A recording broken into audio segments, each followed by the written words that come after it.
My name is Caroline C.C. Reed. It's my pleasure to be here with you all this evening as we introduce you to some new talents. We've got some familiar faces and friends as well coming up, and we're getting in the Christmas spirit for the season. I'm not going to talk too much. So ladies and gentlemen, please welcome Hugh, Brett, Mark, Wade, and Kemal, and Derek, and get ready to get syndicated with G-Syndicate.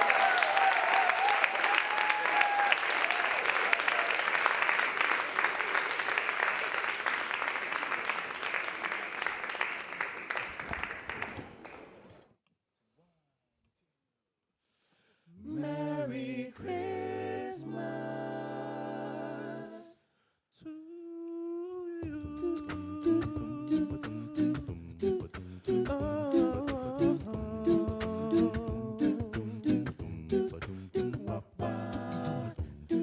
Have yourself a merry little Christmas. May your heart be light. From now on, all troubles will be out of sight.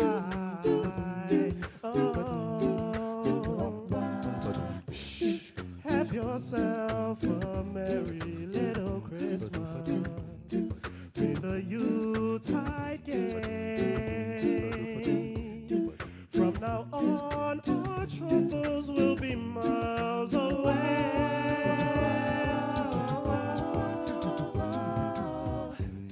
Here we are as in olden days, happy golden days of yore. Faithful friends who are dear to us, gathered near to us once more.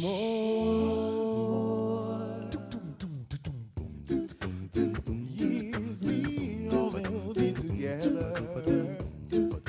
If the fates say loud, hang a shining star upon the highest bough, yeah. And have yourself a merry little Christmas now, yeah.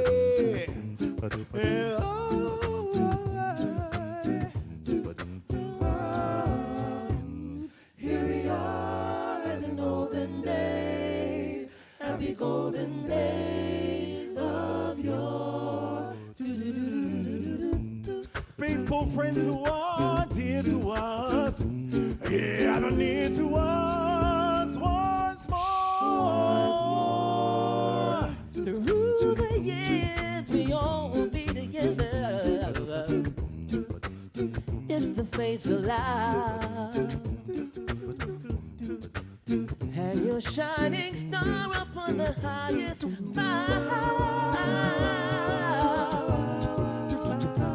and have yourself a merry little Christmas.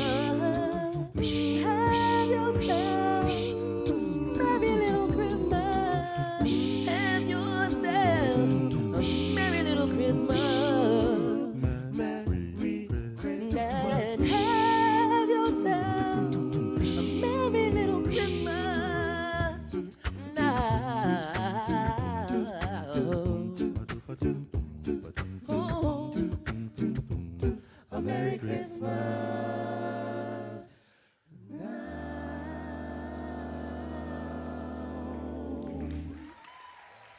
Good night. Good night. Good night. Good night. Oh, okay. Just making sure you're here. It is good to see you. It's been a while, right? The last time we did this, it was 2019. That's right. Yeah, I see some familiar faces. Hey, good to see you. We are here one more time. 2022. We had a little shutdown, but we back, right? Yeah, we can have a good time. That sound convincing to you? No. We can have a good time? Ah, that's all getting up, right? We can. This is our own little twist on the first November.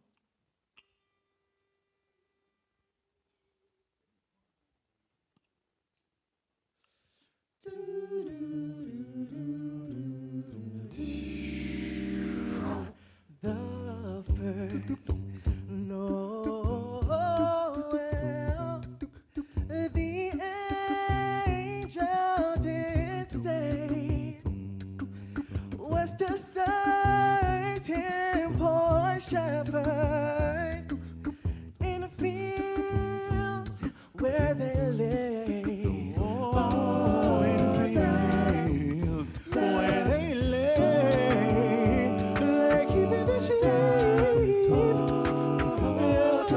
Oh, yeah, on a cold winter's night, that was very deep.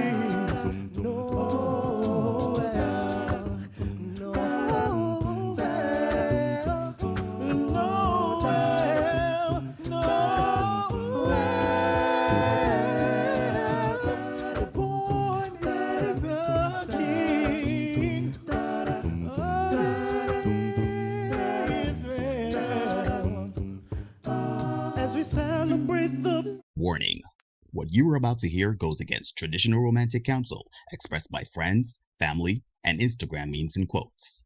Open-mindedness is advised.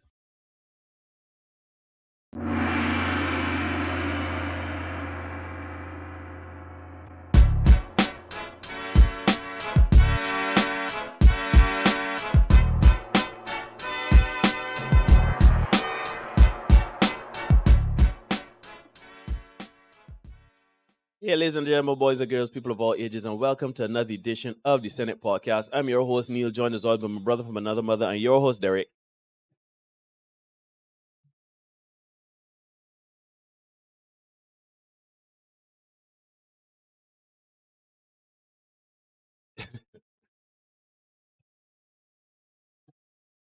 Wait. Derek, I think you having a bad connection because you not hearing you sounding garbled. So I your video stick. So you might have to yeah, we struggle streaming earlier we struggle streaming. So you might go cut down, let we come again. No, they never do. The hotters out. All right, let me Right, ladies and gentlemen, we are here. This is the Senate Podcast. Of course, we are the struggle streaming platform for Barbados. I mean, I be making jokes, but really and truly, we're just trying to get things right. So I am back here. All right, I got you there now. I just waiting to see your camera come on, but the camera like ain't on. As you say, that would be great. So I will put on your nice little. I'll put on thing, but I ain't seeing you right now. But yeah, we here, and we can hear you. So as a start, yeah, I can't see you as yet. I ain't sure what's going on with that there, but it is what it is until it isn't. Yes, ladies and gentlemen, boys and girls, we are here. This is the Senate Podcast. We thank you again for joining us. I am your host, Neil, joined as always by my brother from another mother, and your host, Derek. Right. Right, mama.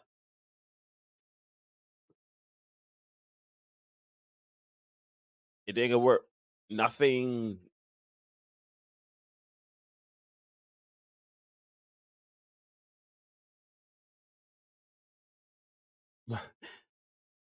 Ma play all. Ma play all. Yeah, we can go up that. We can go update that. New Year coming, we got to make sure that we got new things and make the things sound thing. But anyhow, my brother, how you doing? What's up? What's going on? What's going on? Talk to me. Talk to me.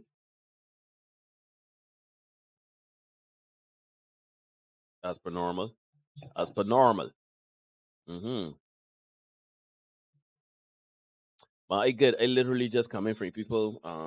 We work. I literally here operating pan. I even know what. But yeah, I here. You know how it is.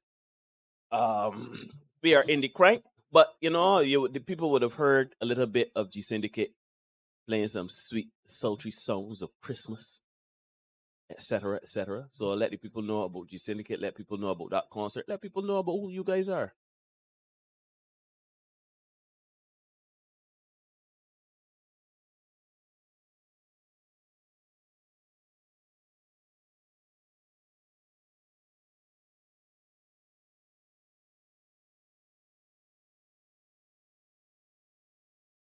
Priya, shut up, Priya, man.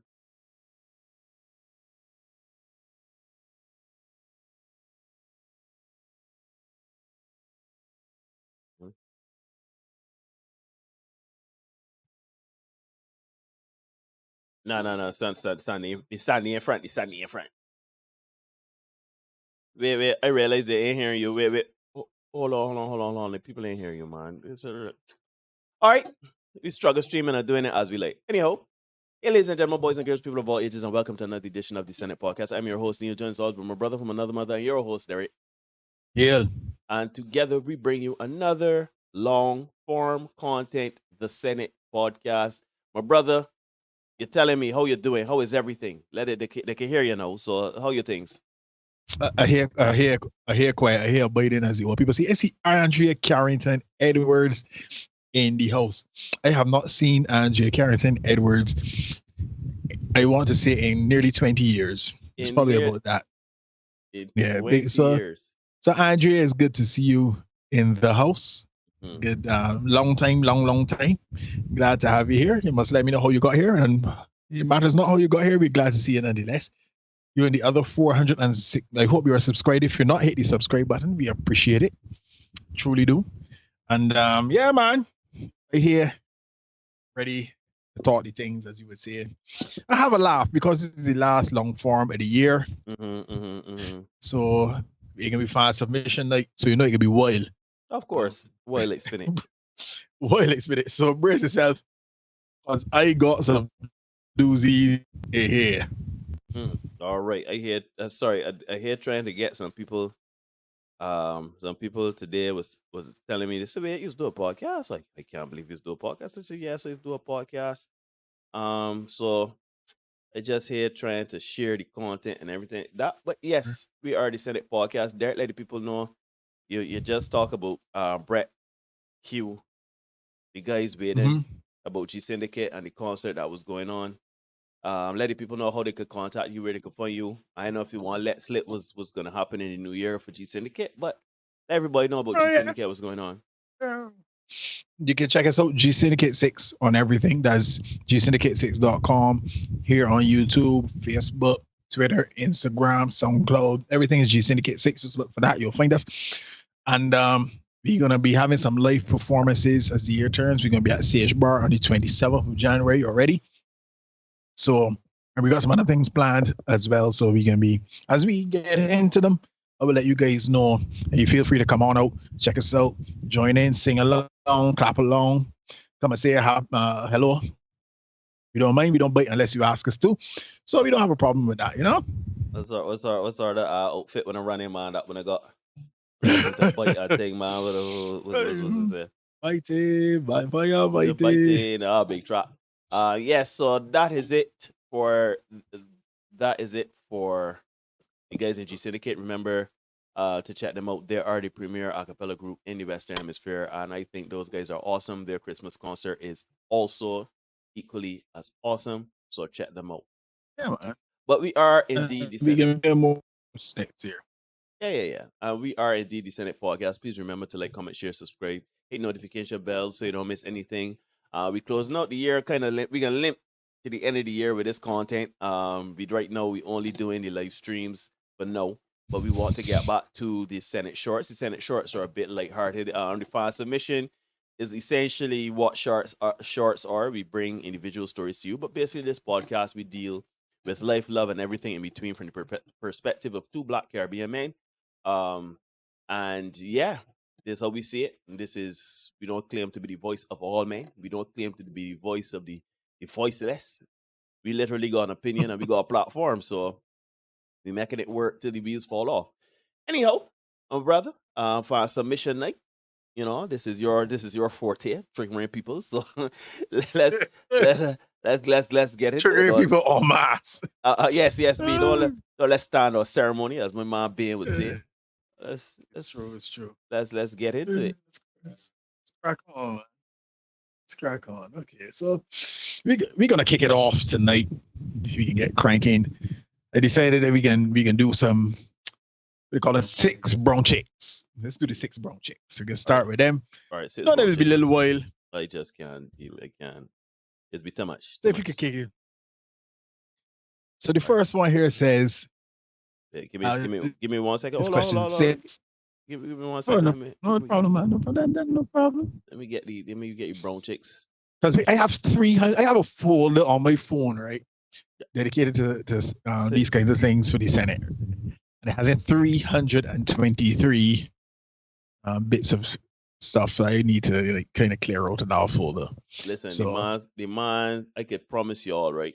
This is the hardest working phone in Barbados. Bar none.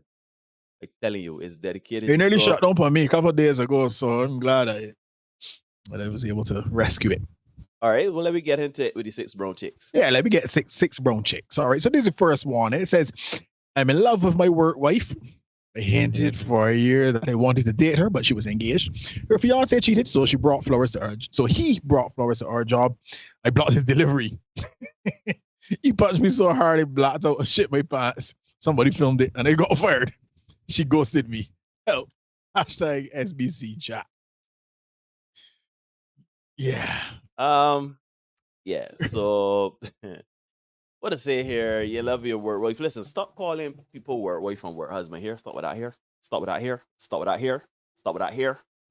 If you got a husband, a significant other, if you got somebody home, even if you don't, stop with that. Left for the work wife, work husband thing. Because that is somebody risking a shot here. Believe it. That is somebody risking a big foot move here. Very well. Here's the thing, right, Neil? What people don't appreciate about the work wife for her husband situation is that because the proximity is so close, it is very easy for that to develop into more than just a work situation, and then it's spilling out of control. You can't. And the worst thing a man can say is, "I got it covered, man." You know what I mean? When it comes to them kind of situations, because invariably when a man says he got it covered, he really doesn't. He really doesn't. So beware the work wife, work husband situation, people. Yes. And on top of that too, she said I hinted for a year that I wanted to date her, that she engaged. Her fiance cheated, so he brought forth her that blocked his delivery. Yeah, brother. Listen, I am a firm proponent, right? That what can be for you can be for you. You ain't got to block the blessings. You ain't got to block Amen. delivery. You ain't got to do all this here. Man punch you block out and messy parts. And somebody filmed it and I got fired. So now you broke. She ghosts you. Like, what can be for you can be for you. If God know your heart, and God know her heart, and God know that that's the one for you, God gonna put you straight. If it ain't for you, it ain't for you. But please don't put yourself in these positions to do foolishness. And again, with the work wife, you see, stop with that here, please, and thank you. Well, no, I look at it right, Neil, because again, as you said, there's somebody risking and shooting the shot, and because of the proximity, because the proximity, it's possible for something like that to get out of control. But look at what he says here. He hinted for a year. For a year. Yeah. She take you all, be. Yeah. Just left Bell alone. Dr. Kerry, big respects, likes to see it coming true. Thanks for coming true. If you listen for a year, fellas, if you listen for a year, she ain't checking for you like that. Yeah. Especially if he's a work husband and you in close proximity like that and you ain't getting forward. I tell him to stop with our work husband thought here. That work wife thought here. Because that is not where it is at. That's Give me next one there, Neil. Let me keep it rolling tonight. Yeah, let me keep it rolling. Let me hold on. Let me get you. You are on screen. This is number 3. This is no, shoot. Sorry, man. I jumped. Question 3? No. I jumped the gun. Question 3. Hold on. Yeah. Question. All right. I got you wrong. Struggle streaming hard tonight, but you know what? We here. All right, we out, cha. All right, go ahead. Yeah, my girlfriend, 34, asked me to drive her to LA because she was starting a new job as celeb assistant. It's a 3-day drive. Halfway there, she prays that she meets the celeb she wants to work for. There's no job. Was I wrong to leave her at a seedy motel? She keeps calling. Yeah, you bad mind. Ladies, gentlemen, men, we often say this, right? If you take a woman somewhere, if you have agreed to do something, the woman asks you to drive you to LA, you agreed to drive this woman to LA for a new job. It is your fault that you didn't get the particulars. It is your fault that you didn't get the understanding of what's going on. It's your fault you didn't do your due diligence. You halfway, you a day and a half into the 3-day drive, right? And she don't praying that she meets the celeb she want to work for. You know what? And Insane. you want to put the woman in the city hotel. Don't do that. She's your Can't do girlfriend. And this ain't even a random woman. This is your woman, right? So you already started to cover her under some of your P's, which is protection, provision, procreation, and problem solving, right? You problem solve wrong here. You ain't provide, right? Or you half provide. And you ain't protecting here at all, right? Certainly are protecting. Right. So, gentlemen, if you have agreed to do something, you've agreed to do that. Word is bond. A man is his word. All of those things we've heard before, and that is true. You agree to do something, do it. If you feel, do your due diligence, because this is on you, bruh. To me, I would have drove halfway there. I would have started car and said, nah. First things first, we turn it back around. Second, you gave me gas money, because this ain't it. You understand? So that's my 2 cents on that. Yeah, then I agree with you, brother. If you bring the woman from fellas, this is a tip. It may not be a 3-day drive, but you might take a woman out to dinner, fat, something, whatever. You bring the woman from she house, take her back to her house. Yeah, her back to her house. Yeah? Not only because they of got the big legal respect to the mayonnaise. They see the mayonnaise in the house. Show those both the mayonnaise. Yeah, take her back to her house. Please. Yeah, because anything happens, it's on you. You're responsible, right? Give me next one, Neil. Question 5. Question 5. Let's get question 5 on screen. My wife and I spent our 5th anniversary in Vegas. She wanted a threesome, and we agreed to do it. Jesus. With the first willing stranger we met on the street. I wanted a woman. She brought her side dude to our bed. She paid for his trip and pretended they just met. He's bigger. Help. Hashtag SBC chat. Oh, that's that bullshit, right? You obviously I can't take this as real, but anyhow, you go to your 5th anniversary. Gentlemen, women, we have said this is so real, Neil. This is so real. But listen, I didn't want to. I gotta do it tonight. You talk. Right. the reason why, right? This we've said this in this space before. Anytime you hear a man or a woman talk about they want a threesome, they have ideas and intent already, right? Somebody thinks. And this is gonna sound bad, right? Shoot, there is always tell the joke about a man that went to woman and said, "You can give me this threesome. Man, we did together for so long, you can give me this threesome." The woman said, "All right, man, you best train me for this threesome all these months. We can do it, man. You can get it." Right. The man said, "All right, hold on, she in the car." Engine was running, right? So please understand when your partner introduces and says, "We need spices, we need a threesome," somebody in mind, you know. Somebody in mind. It really is just for you to get the memo and sign off. But trust and believe somebody in the wings, right? Now, brother man, the woman want a threesome. So you agreed to have a threesome with the first willing stranger. You in Vegas, first willing stranger. So wild. Red flag 1, 2, and 3. Right? And then now you talk about I wanted the woman, she brought her side dude to our bed. How you know he's side dude? How you know that she prayed for his trip? Brother man, you is the side dude. I don't know what you talking about here. You was the outside man. You just happened to got she married for 5 years, but you was the outside dude. Now, boy, I tell you, but she flew him out. He was flued out. And yep, and they had to pretend that they just met. Like, hey, wait, funny seeing you here. Oh, shoot. But you here? I know you come and thought he is bigger.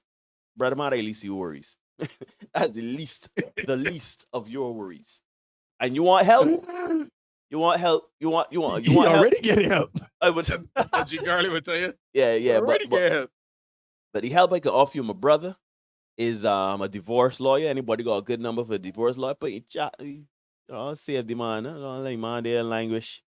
Poor guy. Yeah, they don't let me do that. But anyhow, that's how we see it. That's what's going on.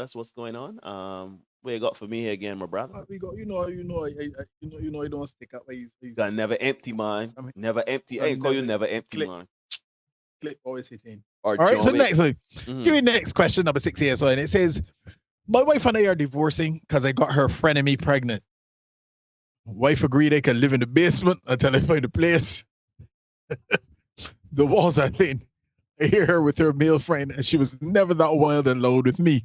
I'm dying inside. What to do? Hashtag too broke to move. Hashtag SBC chat. Shout out my guy, Kevin. I think Kevin Money. I think Kevin sent in this one. So make sense to Kevin. Kevin's be trying to get a raise out of man. Listen, my take on this is that I would say this, right? If you are a broke man, you're living with a woman, and you are broke, right? There you ain't got take it over for a while. I gotta take a call. Hold on 1 second. No problem. Yeah, folks. I've always said, right? Mom and I was living young, wild, and free. Hello. I always used to say, if you can do dirt, Hey, Andy. if you're in that grease life, right? You need to do your grease on your own dime and your own time. Yeah.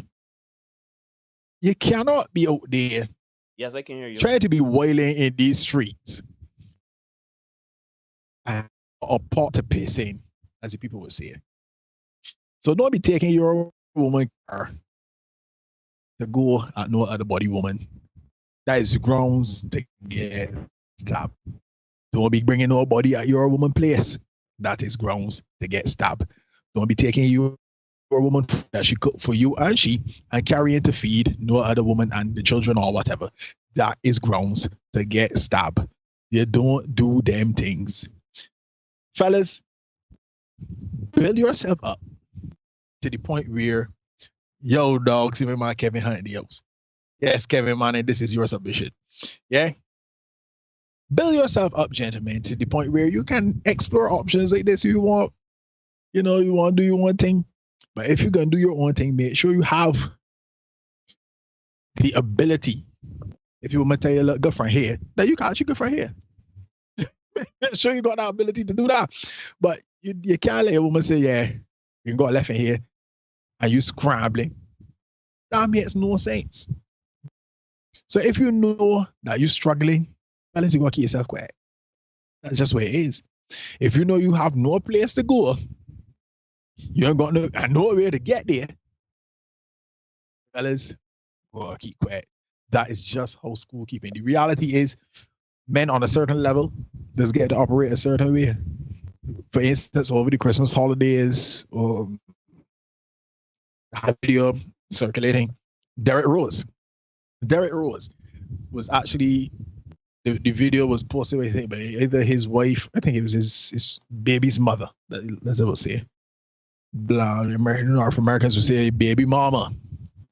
She posted a video of her and Derek Rose's wife together in matching pajamas. Derek Rose could call that shot because guess what? He's a millionaire. He running things. He got your life straight. But you, if you're black and you're scrambling, you can't exactly call that kind of shot. So you might go be able to hold it down a little bit and, sort it yourself. You can't be horning your woman, wishy things, and using about other people. That just ain't right. So first, what I need is on his call. We just plug the show a little bit. See, we got 13 people in the house, but you only see 4 likes. So first, hit the like button for us. We'd appreciate it. That's the only cost of our admission tonight. This is episode 183 of the live streams. 183 live streams so far. We started, this is what, 2022, so we started last year, 2021, yeah. So yeah, man, we still trying to get to 200. So hit the like button for us. If you're not yet subscribed, we have 462 subscribers. So we wouldn't mind seeing that going up a little higher. Hit the subscribe button as well. Share the content with people. You can let them come and have a laugh. Come and join the discussions as well. They won't always be as lighthearted as these have been so far. They'll be getting a little heavier at some point tonight, but encourage people to come in and join the discussion, join in and participate. We don't mind that at all. Yes, I hear you ain't got to carry me for a little bit because I got a little work situation that I'm dealing with, but still let me press on. All right. Well, give me the next one there up on the screen, then. All right, let me get it. All right, next one on screen there. Man arrested for training. Yeah. Yeah. Man arrested for training dogs to throw bricks at people ringing his doorbell. Just yeah. leave the people animals alone, man. Just stop it. Stop it. I don't even know. That was just funny to me. Leave people children on. Give me the next one, Neil, because this one wild. All right. All right, go ahead. What is the most disgusting secret you're hiding right now? So this body responds to the question. It says, my wife went out drinking with co-workers and got shit-faced. I had to struggle to get her inside. Blackout, drunk, crying, puking. It was a nightmare and not the first time doing this. After putting her to bed, I shit on the driveway next to her car door and told her she did it while drunk and told her the neighbor saw her do it. She found it going to work the next day. She has not went out drinking since, and this was 4 years ago. If she does drink, she's one and done. Yeah. Listen. Listen, don't do these things with your wife, man. I don't know what to tell y'all. Some of y'all out here wailing. I mean, this is messed up. This is obviously shits and giggles, but you know, literally. Yeah, you need to stop wailing out in these streets, man. You commit to the woman, take care of the woman. Just we start with protection, provision. We start with these things like that, man. Come on, man. But Neil, doesn't the end justify the means, O'Neil? I mean, because my mom said it was the first time she was doing something like that, so she clearly accustomed to just wailing. So my mom saying, "No, but I am going to employ some shaming tactics here." And clearly she's not aware of how it went down, but it worked. 4 years later, she ain't drinking like that. So clearly my mom methods work. Yeah, the mom methods work. They are tried and true.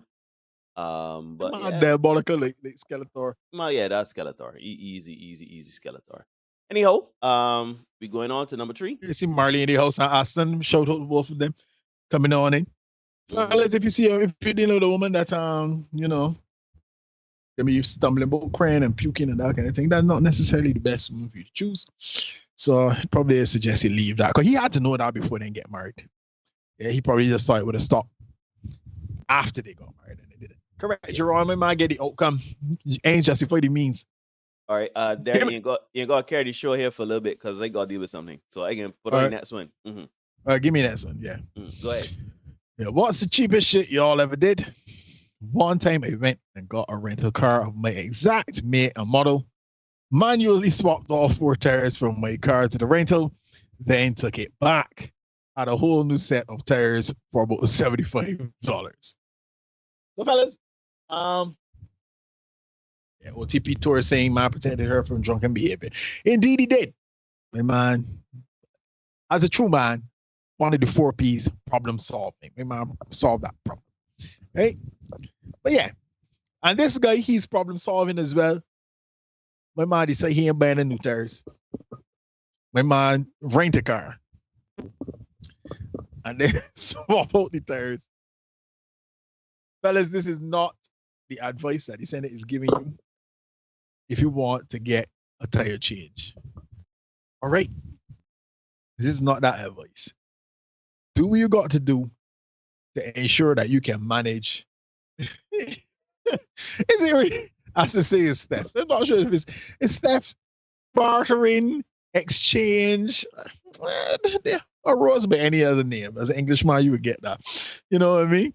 But yeah, my man, they say, you know what, let me work smart and not harder. So my man swap out the tires and get a brand new set of tires for $75. Can't beat that. Right. Yeah? So let me see. You muted, Neil. Oh, I muted. Sorry, but they can hear me. All right. One time I went to get a rental car, and man was just 4 tires. Yeah, that's hella cheap. I mean, come on. Let's keep it classy. That's illegal. That's stealing. Shout out. I know that. My man. Tell me my name. My name is a pimp named Drip. Pimp named Drip. He's the real deal. Now I got somebody here watching that I can shout out, right? She sent me a message and thought about she is the word wife door, right? She looking to get me in trouble. Shout out. Nicole, thanks for tuning in. Oh dear. Yeah. But no. I don't deal with that because nobody ain't coming to chop at me, right? Nobody come and chop at me. Believe it. No. We ain't working at that. But thanks for tuning in. Give us a like, give us a subscription, and yeah. See Tamiko in the house. Good night, Tamiko. Good to see you. Aston says new age problems require new age solutions, I suppose. Shout out Dave Chappelle. Modern day solutions. Let me see here. The next one we are dealing with is the girls want attention. That one. No, we at buying my man movie tickets. Buying my mom movie tickets. Let me see where buying my mom movie tickets. Buying my mom tickets. Wait, I see. yeah, I got you now. Hold on a minute. Let me cue it up right here. please do. Because this one Uh, is for all the men in the house. Yeah, all right. Well, you on screen now. Kevin Manning says he got to rent something locally. So this one says, buying my man movie tickets the same day and time as the World Cup final. I want to know if you would choose me over the World Cup finals that was just finished when Argentina took home the title. I don't know who wants to tell this lady. You come in But that's last in a probably- 2-horse race, my girl. You come in second in a 2-horse race, my Sure. girl. I I know don't what to think tell you, that's but gonna work that ain't well working for out. her. That ain't working out. Sweetheart, don't do that. Nah, you can make Don't do that. You're making yourself look bad there. Trust and believe. That's gonna be a miserable proposition. Out of principle, like choosing the World Cup. So just let you know, because you're looking to play. You're looking to play. Since you want to be bad-minded. Yeah, we playing brags, and you got 6 high, and I got 3 aces. So that making no nearly in the type of sense. Yep, you correct, Gerard. Just bad-minded. So give me this next one, Neil. I think I sent something to you twice, so we can skip those and go to this post from Tempo Networks, right on IG. I found this one interesting. They say the first says girls want attention, women want respect. But of course, you know, the juice is always in the comment section. So we had somebody that says double standards, honestly. But what I feel kind of sad when I see women post their camel toe on purpose or body raider shorts turn into a little string between cheeks. I'm a woman, and when I see a well-shaped women, I don't get offended. Most of them work hard in the gym. It motivates me even more. Being sexy is not a crime, but I believe, my personal opinion, there are limits. Then somebody says, but this is the real juice. See, Tango Fox showed it to you. Women are entitled to show their bodies naked or covered up and be respected whether you have a child or children. When there's carnival or any celebrations, they are all grinded up in the streets, behaving scandalously with strangers and one string holding up the outfits. It is okay then. This topic is very hypocritical and offensive for you to post. Stop with this. I post my pics in all kind of clothing and it feels effing great. I am proud of my body while putting down women because of what we wear. When Beyonce, Rihanna, and all the so-called women wear naked clothing and sing filthy songs, they are praised as greatness. Very double standard here. The entertainment companies are exploiting women to bleach their skins, getting butt shots, changing faces like Nicki M, Cardi B, KMK, and family members, and all them celebrities each month.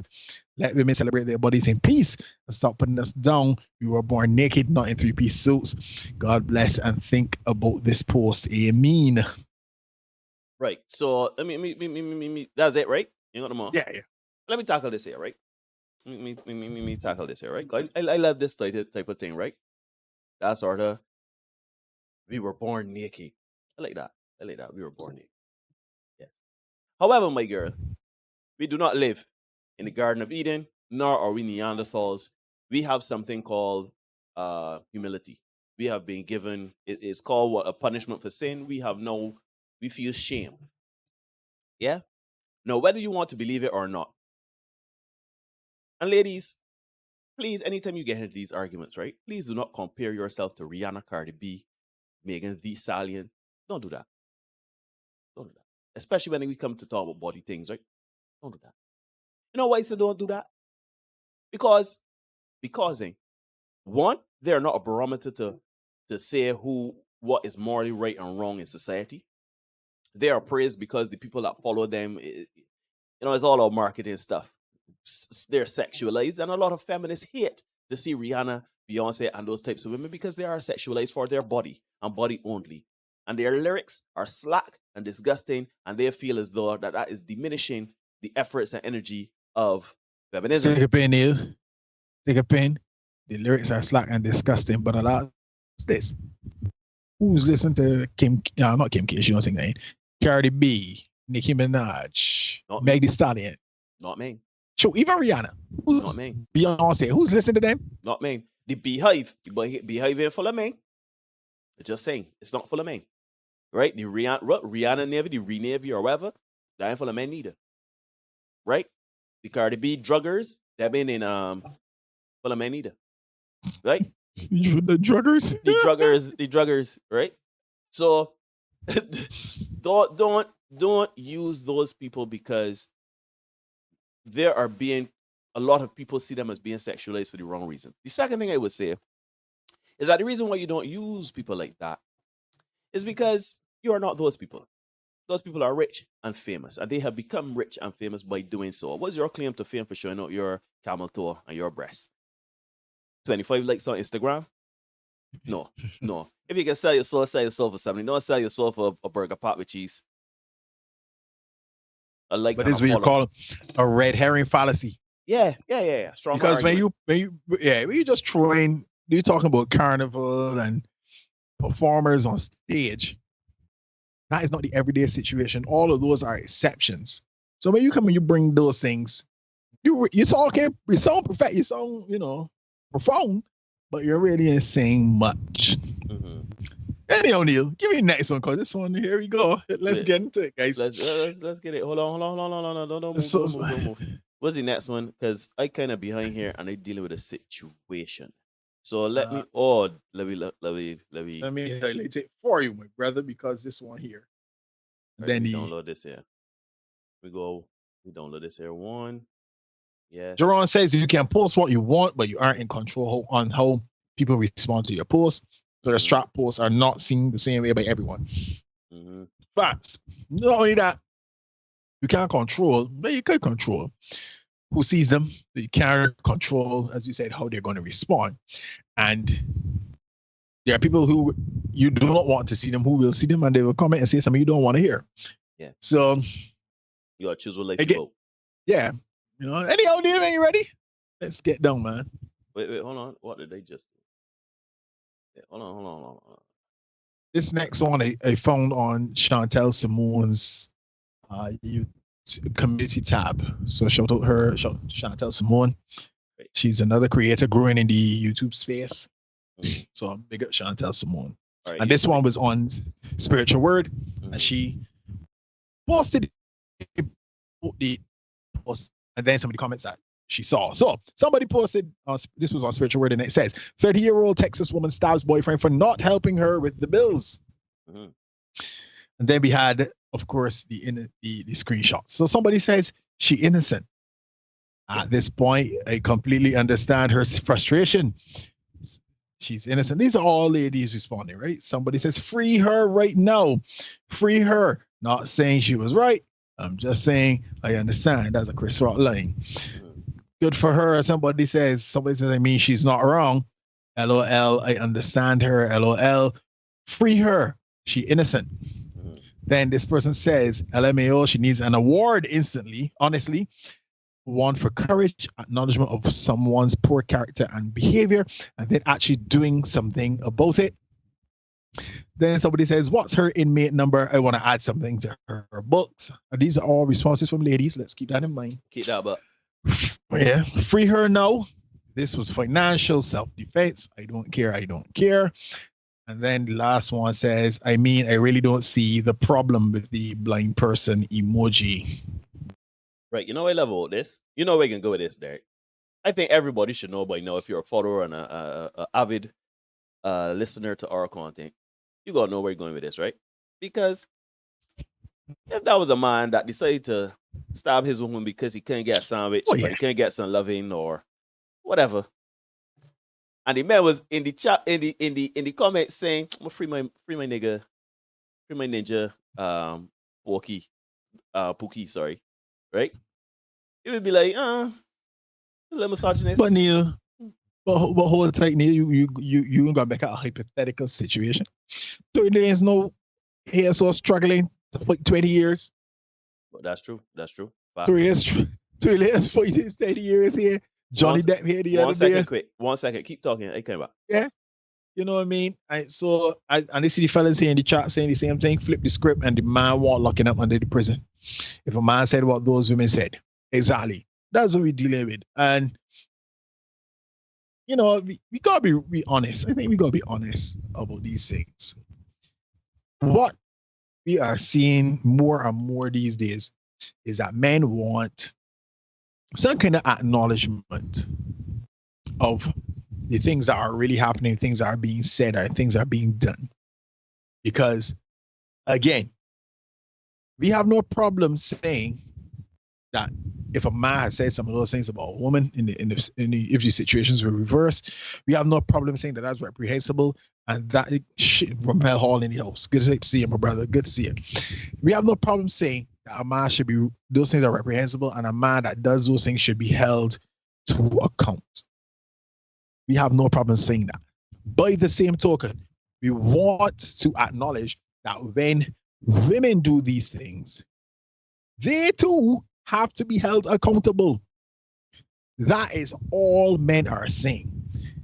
If we want to level the playing field, that's we want equality, all that, fine. We can work with that. Let's really be equal. Let us level the playing field and do exactly that. But you can't go a situation where a woman decide, you know what, let me jerk at this man here because he's not. And I didn't get into all this story. She wanted him to pay bills. He doesn't live with her. He does not live with her. Of course. Right? And she jerked at the man. Apparently she was intoxicated. She jerked at the man because he was not paying bills at her place. Get what you're saying? Yep. But you know, go ahead. Yeah, so you got a situation where imagine a man, as you said, Neil, imagine a man decide, you know what? You just come over here. You don't clean this place. I can't get a meal out of you. You're just coming over here. I'm burning light and taking that space, sweating up my sofa. Let me jerk you up. And people would they would have lost you on the prison. On the prison. Yeah. Tree on the prison. And again, they should. They should. That's the point. That's what we're saying. They should. But by the same token, when we see women doing these kind of things, if in the interest of fairness, let me throw them under the prison too. Yep. Yeah, man. You know what I mean? Also, I want to add, right? Let me kill some noise here, right? Ladies, we talk one-on-one with y'all, right? Shoot, I ever turn on my camera because I think it's important that y'all can see the whites of my eyes, right? But please understand that female empowerment and female encouragement is not bigging up reprehensible behavior. Because she stood up for herself. Financial self-defense. The man ain't paying the bills and she plays. She stabbed at the man and she did a good thing. She stand up for all the women out there that ain't living in pookies and rares, right? Because you decide to make bad decision after bad decision after bad decision. I count 3 bad decisions you made there. You choose a man that don't pay the bills in your place. 2, you get drunk, that impaired your decision making. 2, then 3, stab at the man. That's 3 mistakes, right? So let us not big up bad decisions. Because that's what this is. A lot of people can wrap this under, yes, you know, we women are tired of having to take care of men financially, and men should really be leading financially and this and that and next. There, we agree. Oh, no, we agree. So, man. I had a video there, so but I can drop it here now then, since you're going that road. Right? I agree, but that does not excuse you from the consequences of stabbing up a man. Don't do it. Right? This is not feminism. This is not empowerment. This ain't a big up nothing. This is, I hope she do thing. Like good hard thing. And she could look herself in the mirror and see that, yeah, me sharing a cell with another woman, I go squat and cough. This ain't it. Yeah? That's my 2 cents on that. Anyhow, I getting back to dealing with the matter. Yeah. All right, well, hold tight. Before you roll, I hear sending you something right now. It should be getting to you in like 2 seconds. So if you could put that on screen for me, run that. Since because we talk about women being tired and all that. So as soon as you get that, you can just put it on screen for me. It just comes so we can hear what this guy, we hear what this brother has to say. But it's go ahead. Yeah. If you are just joining us, hit the like button on the way in. We certainly don't mind that. That's the cost of admission. If you are not watching us for the first time, feel free to subscribe. We don't mind that either.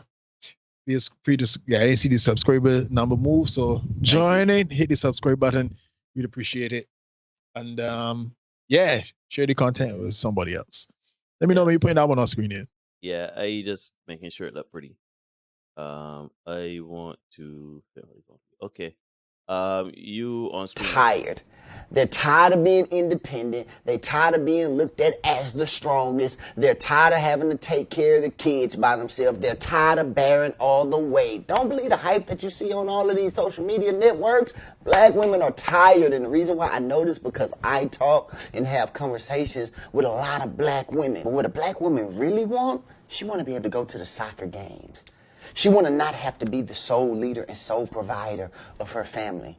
She want to support the man who God gave her to be with. She want to be a helpmeet. The thing is, she's been placed in this position where she's had to lead. She's had to step up to the plate and become something that she really didn't want to be in the first place. She want to support her man. She want to nurture her kids. She want to nurture her husband while pursuing things that she's passionate about. That's it. It's that simple. The thing is, she just can't find a suitable leader that she trusts to come in and relieve her of these responsibilities so that she can finally get some rest, because that's what she wants.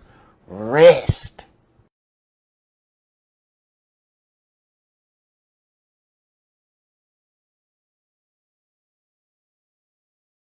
Well said, brother. Yeah, agree. She wants to get some rest. Yeah. She's looking for that leader to come in and relieve her of these responsibilities.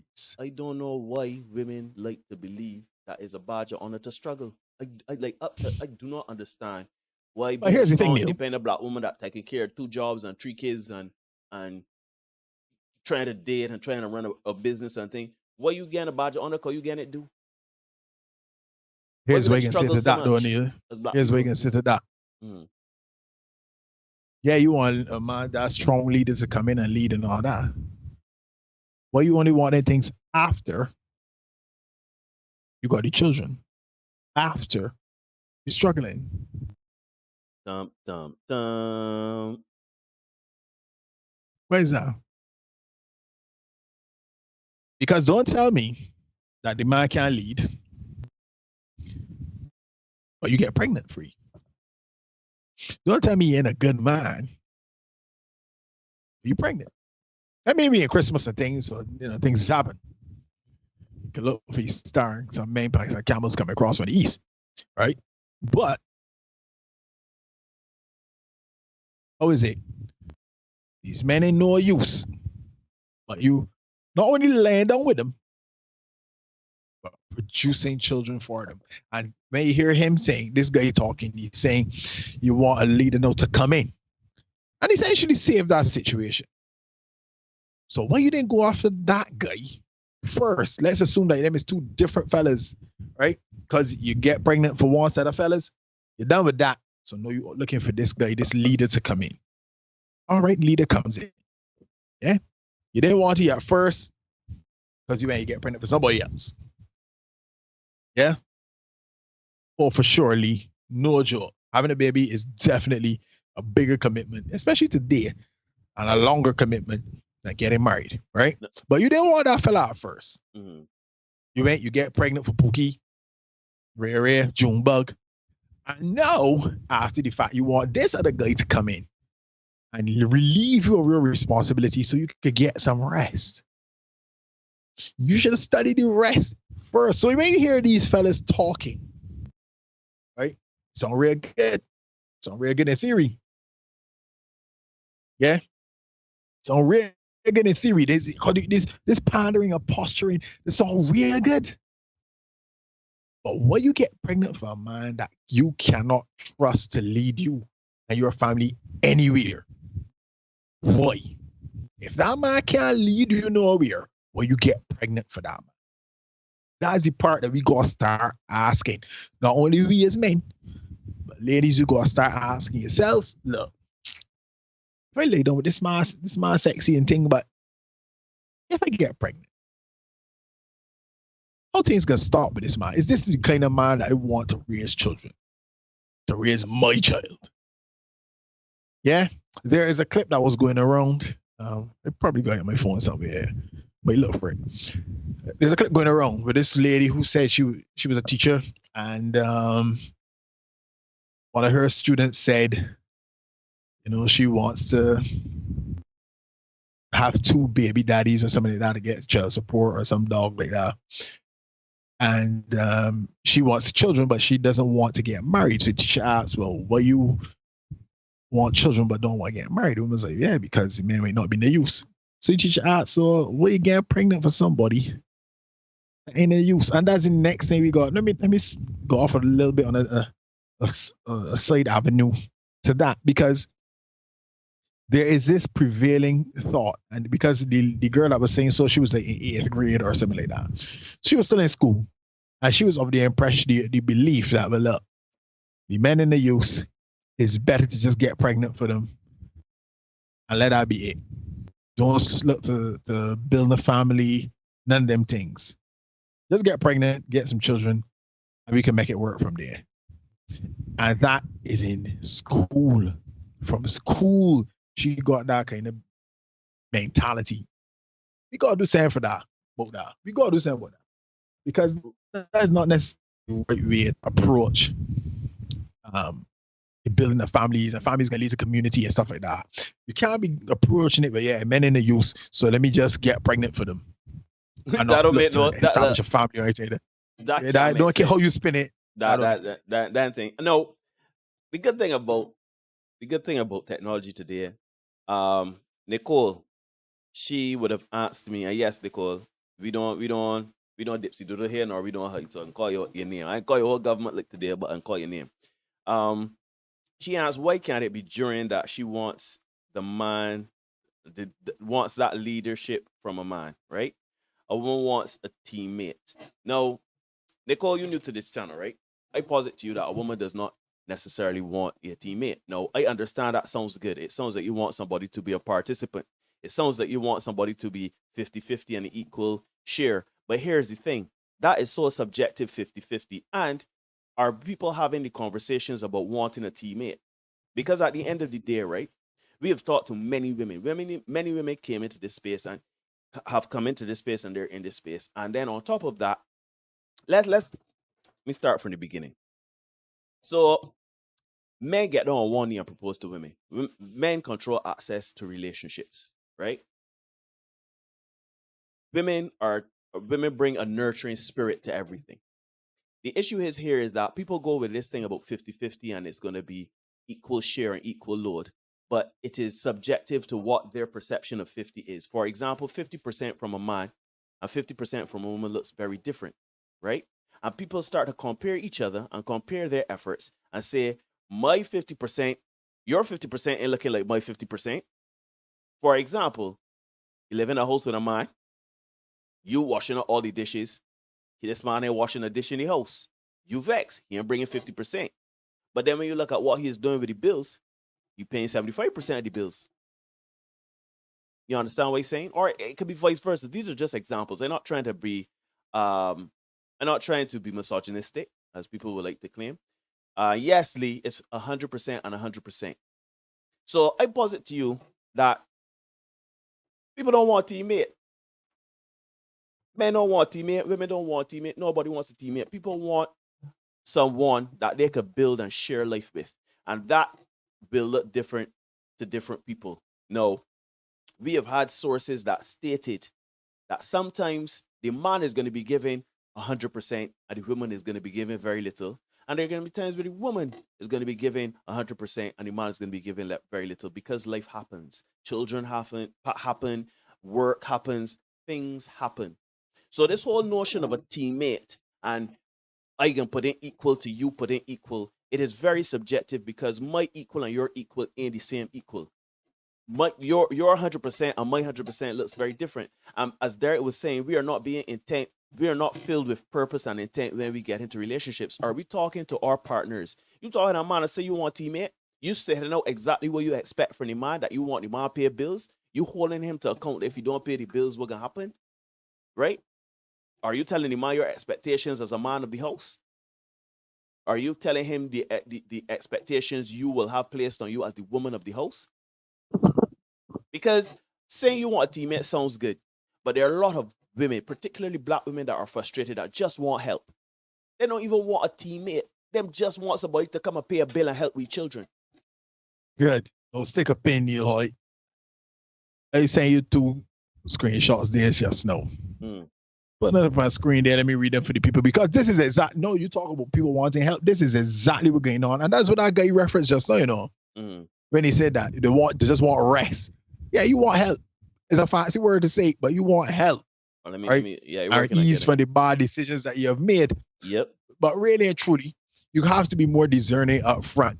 I would ask Nicole to go back to chooses like stream if she could at some point, and just look and go through some of the things that we would have talked about in that last live stream about some of the things that modern feminism, not feminism in its truest sense, because again, as Neva said, every time we are feminists, we believe in equal rights and justice for everybody.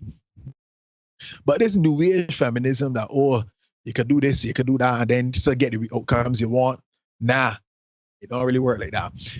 So this article, believe it or not, this fell in my lap today. And here it is, we talking about this now, right? And it says, married couples are living apart together, but is it the win-win media says it is? And then it goes on to say, a growing number of Americans are embracing a marriage trend called living apart together, LAT, where spouses live in separate households, but stay in a relationship with each other. The girl from, whatchamacallit, Sex in the City, Sarah Michelle Gellar, I think, can't remember who it is. Sarah Jessica Parker. She and Matthew Broderick have that kind of arrangement. They actually live in 2 houses next door to each other, right? Couples choose this arrangement for a variety of reasons, but the New York Times claimed the trend was primarily driven by, drum roll please, women seeking independence and personal space to have time for their own interests and self-fulfillment. The pandemic may have played a role in the increase because gender disparities in marriage became more pronounced, especially for mothers, the paper argued. No, when you come and you say that you want to be married, folks, that's a big deal. And I'm sure that Lee, Kevin, see Romel in here as well. They call them because they're the married people. They think Kevin Hunt is married as well. No, Kevin Hunt is not married. No. Okay. No, Kevin Hunt. Sorry about that, Kevin. I know Tango Fox is married for sure. But those are the married people that I can call off just from looking at the chat, right? And I am sure they will all say that, you get married ain't all about, more that independence thing that's kind of get through the window, because all of a sudden now you obligated to and accountable to somebody else. You're working in service to the relationship. Yeah. But as I told you, my good partner Ryan Murray, Ryan said, you got that commitment to the unit. Yep. And ain't just about you no more. And here's the thing about teammate, Derek. I'm glad you bring that up, because we have been teammates. We have been teammates for decades. Teammates. That's a fact. No, in order to secure the win and be successful in whatever you do as a team, as a teammate, you have to be selfless and you have to give of whatever you can to make that team successful. Therefore, what we getting upset about? What we getting upset about paying bills and this and that and next third? What we getting upset about? Has this conversation been had? Because to me, problem is, Neil, nobody don't want to play a triangle, in the band. So, and that's not exactly, nobody want to play cymbal. Yeah, nobody want to play cymbal. Cowbell. Yeah, nobody want cowbell. Spools don't play, nobody want to play cowbell, right? The point is there, and I wait, TMR, shout out TMR, another co-worker there. Thank you for joining. Give us a like, comment, subscribe, share, do all that there. Don't let the content get away. Sure. But anyhow, the point I'm trying to make here, right, is that as a teammate, sometimes you are going, the hard times, right? Derek and I play basketball. They've had times where I have to do the majority of the scoring, and Derek has to do the majority, the dirty work, the rebounding, the defending, the assisting, the ball handling, etc. Gives me the opportunity to just score. Doing that, yes, we win, and yes, Megan, look at Neil score a lot of points. Wow, look at Neil, whatever. But I go over to Derek and I say, thanks a lot, my brother. After every assist, after every rebound, after every play, I thank Derek. Why? Because if it wasn't for Derek's dirty work to allow me to just be the star and score, then we wouldn't have won. We wouldn't have been successful. And likewise, they've had times where Derek, I remember there was a game, right? I don't know if you remember this, Derek, but I had a game. We was down 18-love when we were playing the 20. 18-love. Yep. I hit the first 2 trees. Bum, bum. And Derek said, say less. Say less. And Derek went on to hit 6 more trees. 6. Right? Derek was that? on fire. Derek hit trees from their half court. Derek was hitting threes. And what did I do? We've got a saying in basketball, feed the pig. Feed the pig. Feed the pig. So Derek hot, I can let him get the shine. Everybody talk about Derek to this day. They said, Derek had 20 points. Derek, right? And I'm glad because you know what? I was part of that story. We come back. Ain't just Derek that come back. Yeah, everybody can focus on what Derek did, right? But I know the real story, and I'm good with that. And I think a lot of people get caught up in the ego of self and not the pride of team. Everybody's want the teammate. Everyone want 50-50. Everyone want that partnership. That sounds sweet and sexy and modern. That sound en vogue. Yeah, Chic, it's sexy. Yeah, It's sexy for real. Yeah, every 50-50. But being a teammate means sometimes you gonna got to do the dirty, grimy, hard, nasty work, and your partner gonna just shine. Yeah, that's what it goes. That's what it is. But everybody want look at me. Look at me. I hold my man down. Look at me. I pay this thing for my woman. Look at me. Look at me. But that's not the goal of it. The goal of it is at the end of the day, when a toothless and 80 cent and when I got a bad hit replacement, all sorts of things, and walking with a walker and thing. Nicole and Tamar know, bare old people at my job. I see the sweet old couples coming through. And you know what? They make it to the end of life and they're holding hands still. They're still hugging the one another. They're still looking out for the one another. And that is what I think a lot of people want. We getting caught up in this social media thing. And we trying to live for the, oh, look at me. This is what I do. This is how I take care of my man. This is how I. But nobody ain't trying to make it to the happily ever after, the great grandkids. We was married for 40, 50, 60 years. And we still in love like we was teenagers. You understand? That's just my 2 cents. Boy, it is what it is. Until it isn't. Facts. Until it isn't. Yeah. The reality is when it comes to a team, and that's the thing about a team. We gotta know that you can depend on all this teammate talk. You gotta be able to depend on your teammate. Neil Hoyt can close his eyes and come here on Tuesday and Thursday. Facts. And know that we will have content to discuss. Facts. And Derek knows. Like we don't discuss nothing. We don't discuss nothing. I can turn on my laptop 7:30 on a Tuesday and Thursday. I know when it come on at if we're here at 7:30, but I'm here recording it. When I turn on my laptop, Neil here.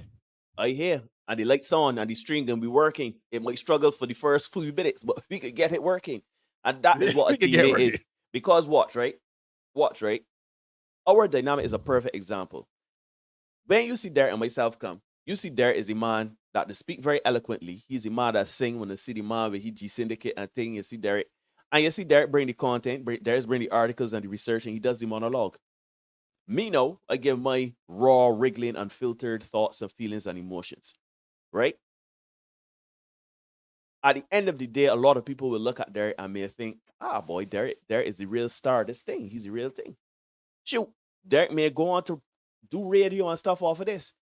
Do you think I can be there chewing saying, son of a bitch, come on, thing he this money, but give me a No, because you know what I know? I know that we are doing this program. And if one of us gets success off of this and the other one doesn't, we all win. Because I know that at the end of the day, we got one another back. And you gotta know that a lot of people in relationships today cannot close the eye and say this person got my back. That's a fact. A lot of people in relationship, I said, I know, boy. I don't know if it come to. So when we talk about this partnership thing, that is the critical part. Have your partner back. So Neil, let us press on to the next one. That's a nice segue. Let's get this very lovely lady on screen. Mm-hmm. You got a video there that's 2 minutes 41. 2:41, yes, got it. Yes, run that on screen here. All right. So I'm about to tell you guys a really big secret. I am pregnant with my ex-husband's baby. while I'm in the middle of a divorce from my current husband. But hang tight. The story is so ratchet, you're probably gonna think it's crazy. But hi, I'm Abby. Most of you probably know me as House of Keto on TikTok. But I'm here to tell you guys, I've been living two lives, one on another social media platform and one here. And the one that I've been living here, I've tried to make like perfectly curated and only recipes, but I just can't do that anymore because that's not who I am. And I feel like you guys don't really know me. Like, you're like, yeah, I'll give this girl a follow because she makes lunch boxes and I agree or I don't agree with how she feeds her kids healthy foods or whatever. But I don't know, over on the other apps, people like know my whole ratchet story. Like the Jerry Springer, well, not the Jerry Springer version. It's more like the Sally Jesse Raphael or like the Ricky Lake version. But I'm here today to tell you guys, I can't keep living two lives, okay? I just want you guys to know who I am, know what I'm about, and you'll either love me or hate me. So if you decide to unfollow me because you're like, girl, I'm only here for your recipes and because you know how to season. Well, yes, thank you. I do know how to season, but you're going to get a whole lot more than that. And one or two things, you're either going to hate me, like literally hate me, but still not be able to look away, or you're going to love me and you're going to want to be best friends. And I'm going to want to be best friends with you too because I don't have any friends. Well, I mean, I do have friends, but like, I like to stay home. You know what I'm saying? Okay, so anyway, yeah, what else about me? So yeah, when I was 7 years old, I met the love of my life. We literally fell in love. I was 7, he was 10. We got married when I was 19 and he was 21. We had our daughter together, Penelope, she's 12. But here's what I did. I cheated on him with my boss. Yeah, I know, I'm like a shit person. I got caught and I was pretty belligerent. Like, yeah, I'm not gonna apologize. Like, I was like, I don't think you're treating me the best, and you used to break my heart all the time when we were kids, and I deserve this, blah, blah, blah. Cut to 10 years later, living a miserable life because I ended up marrying our boss, the man that I cheated on him with. We had a child together, and we are literally in the middle of a divorce right now. But I'm pregnant with my first husband's baby. Like, well, he's actually not my first husband, but that's another story for another day. And that other one doesn't really count because I was just a ratchet teenager and I ran away from home and like married this guy that I didn't even know. But that's another story for another day. Y'all are probably like, what the hell? We were here for the recipes, but this girl got some tea. Join me. I'm Abby. No, sweet girl. We are not here saying what the hell because you normally do recipes and we get in tea. We like, what the hell? Because as Nicole said, Nicole just messaged me and said, she bipolar. Like, Church, same thing. you know, I hear, like literally, right? I was just dealing with some work stuff there. And I listen there, right? And normally I could multitask. I could do one thing and I could listen and discern the salient points. Up to now, I know what she's talking about. Up to now, I know what she's talking about. Yeah. But anyhow, Nicole spoiled it for me though. I know what coming next, but we can see what's going on here. That is so much mess. That is so much mess. Run the next one there, 255. Yeah, 255. Same woman, gorgeous woman. I cheated on my second husband with our boss, married him, and 10 years later, I'm in the middle of a divorce and pregnant with my ex-husband's baby. The rest of the story. So I'm basically in this position where no, pause the thing. No, one stop, driver. No. Let me. You know, I know you're catching full listen to this story. But we're so No, those of you that know me would know that I's a man. I's got to piece it together for it to make sense in my head, right? I's got to let the dominoes fall. All right, let me follow the trail here. So she was married, but she cheated on her husband with her boss. Right. Divorced the husband, left the husband, married the boss. Right. And then they're pregnant with the ex-husband child. Yeah.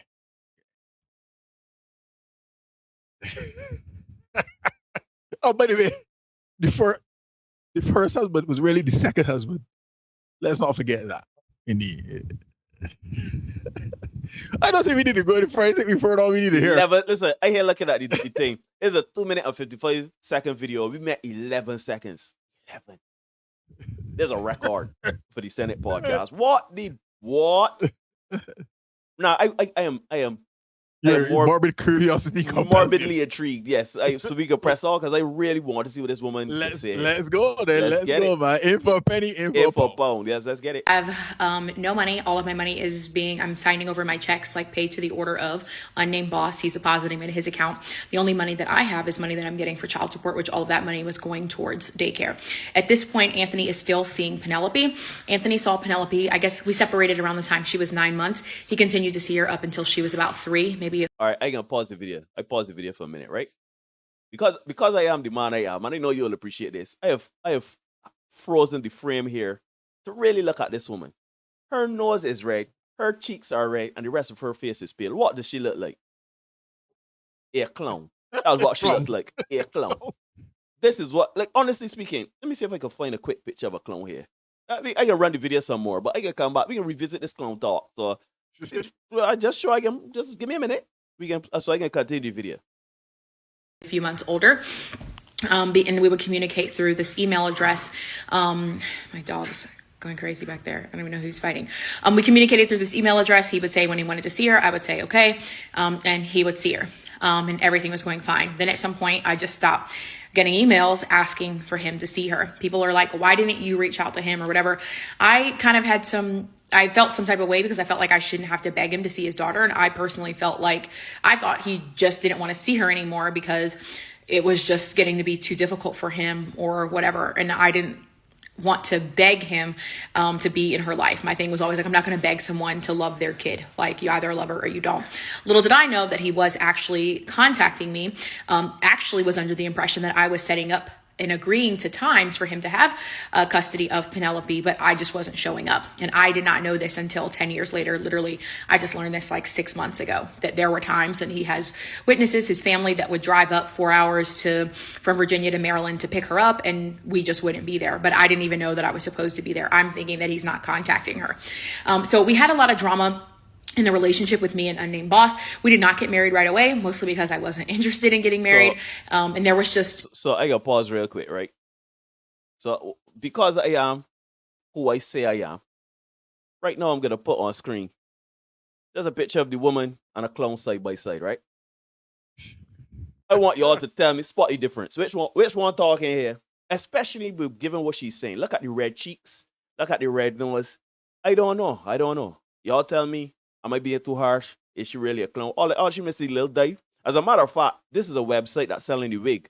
So maybe if she just put on a wig, she ain't got to worry with the makeup and thing because she halfway there with the makeup and everything. But anyhow, we press on, we press forward, and we keep it pushing.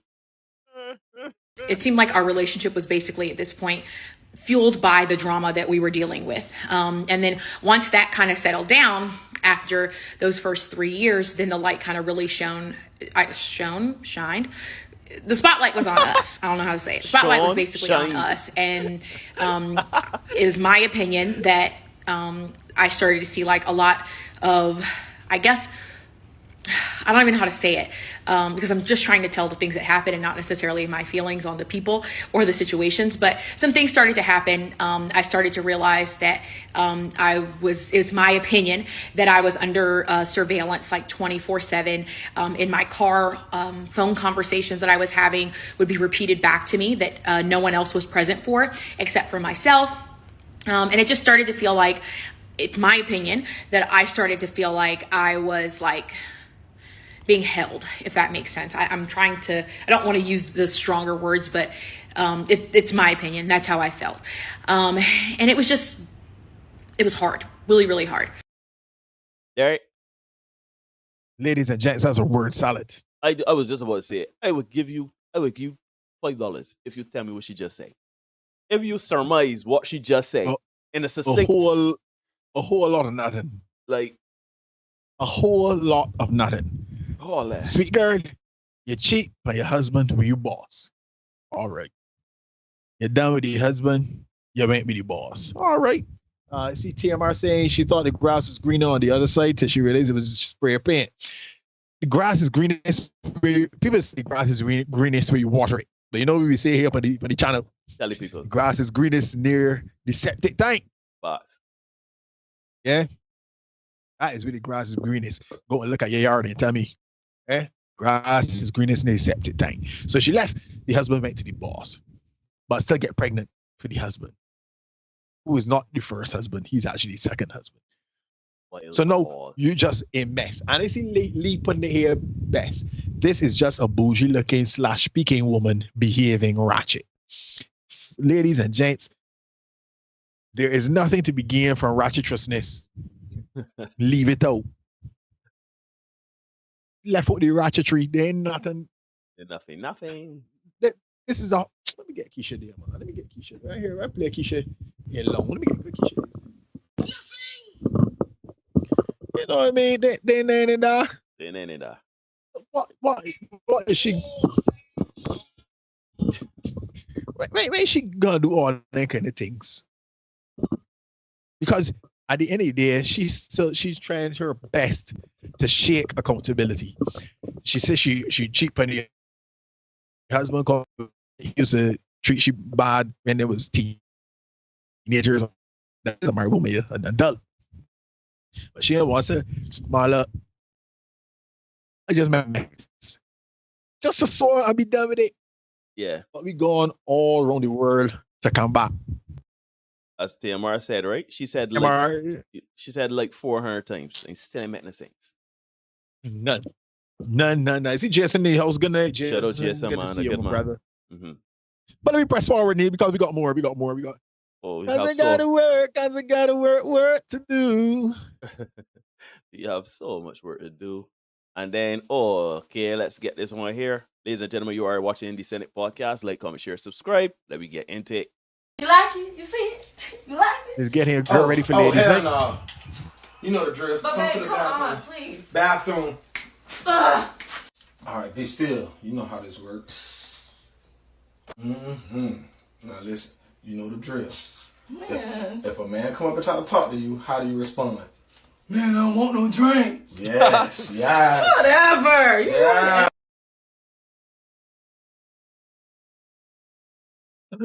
Well, I don't want no drink. My you see, let me put it to the ladies in the Senate, right? We talked about teamwork, teammate earlier, right? Oh, if that was a real teammate, if they were really looking for the best of the relationship, she was going out. So. But then some women would say, oh, why she gotta watch what she wear and why she gotta worry about she. But you know, but that's the thing. Because really and truly, and let me I don't want mansplain, but let me see if it can for want of a better term, mansplain to the ladies, right? Because ladies, when a fella does something like this, yeah, this is the exaggerated circumstance, right? But when a fella says to you, babes, you think you can find support, he's saying that not because he won't control you, but because he understands what he's seeing and how men will process what he sees. Mm-hmm. And he also understands that all men are not like he is. And it's not virtuous. Just like women, all men. Cause watch that. You know how many times I dress to the nines, get a fresh cut, whatever, and the women saying, no, you know you gotta watch who you getting, cause and I don't trust you. It's these women I don't trust.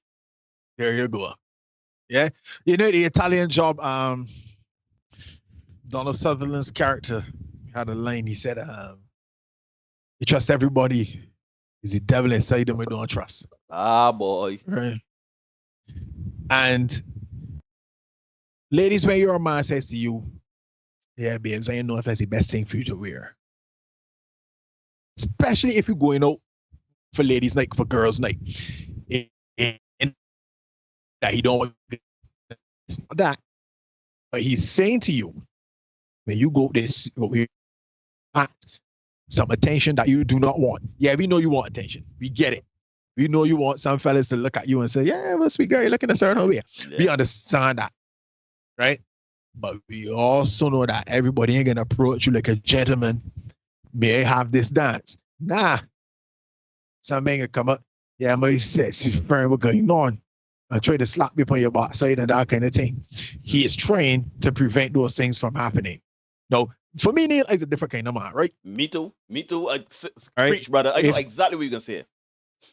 No, I might be approaching it a little differently, but I like to see my I like women that like a certain way. I like women that look good. Call black. Yeah, man. Again, if you get it with me, you can wear anything. Shoot, like 6'2", 230-ish. I generally look fairly hostile. This is my pleasant face for the screen, but I generally look fairly hostile. My daughter's mother's call it the angry black man look. They tend to got that look more often than not, right?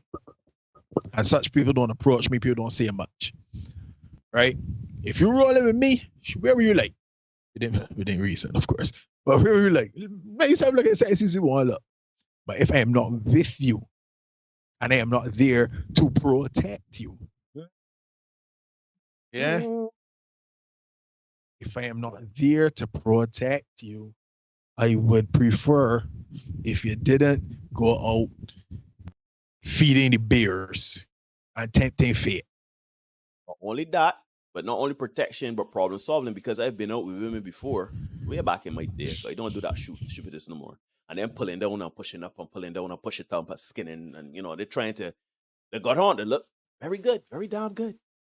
But they're pushing up and pulling down, pushing up. So now I got to problem solve. What's going on with them? I jerry rig something. I got to hold them purse. Right? I got a very funny story of the time I was holding a purse and I had a fat and I had, I didn't talk about that. Anyhow, the point remains, right? Is that it is all wrapped up in ego. Because men do it too. Let's be fair. Men just look a sort of way. Men be buff and thing, and men getting up with the boys. Because the men want to see what fish biting out in the streets. Everybody want to know that they still got it. Whether you're on the market or not, everybody wants that attention. But is it in service to your relationship? Because that should be first and foremost. I'm not telling you to lose yourself in a relationship. That's not what I'm saying. I'm not saying that you should forget your identity or who you are as a person in your relationship. However, it is playing with fire if you going out for external validation, particularly with other women and other men. Because let's be honest, when we get that herd mentality as men and women, we don't get to no good. Because I hear women say live and direct, shoot, girl, if it to me. Shoot, that man look good. Shoot was a little horn. Head in cheating. Yeah, you get the mob is fickle. And then, and then with men that say, child boy, she look good and she interested in you. Shoot. Yeah, let's opportunity pass you, Robert. You deal with this thing, Robert? I telling you. So you gotta be careful when you're putting yourself in that kind of situations. Hallelujah. I said saying men would even try to start you as the man that walking with the woman. I used this years ago because I was married at the time. So when I would be going through town with the wife, it would always be a case of, yeah, big man, that's your girl, take care of she here. Big man, your girl looking good, boy, you got a queen there, take care of she, kind of thing. But those could so easily go the other way. And all of a sudden you're in a situation because, and she wasn't dressing like out to the way. You know what I mean? So having said that, let me say this, fellas, if you know, do your vetting first so that you do not have to encounter these kind of situations. You don't have to have that conversation where you gotta say, wait this way. You should have a woman that you can tell her, all right, we're going to X place tonight. And you don't gotta worry when you pick shit up. You don't gotta tell you with the rear, but you don't gotta worry when you get there. Yep. I see. If you think that you got police for your woman, what you wearing, probably the best one for you to got. Just saying. Because listen, I got a child. I got one child, my son. And even here, I don't tell you what to wear. He know what's appropriate, what's inappropriate. Anyhow, I see Nicole coming in and saying, true, we can flip it and say he's insecure. No. This insecure thing, right? You know why it is very... Things like insecurity and stuff like that is very subjective. Because men and women are insecure. Particularly when... I remember one time as a barbershop, man said, "No, boy, my girl can't go in certain things." That's Derek said, "I love when my mama look good. I love it. I love it when the man saying, "Shh, tall man as you girl." Shh, I love. You talk ego, Derek. I love that. But Chess, how you big and broad, big and broad, right? But to say insecurity is a very dangerous thing.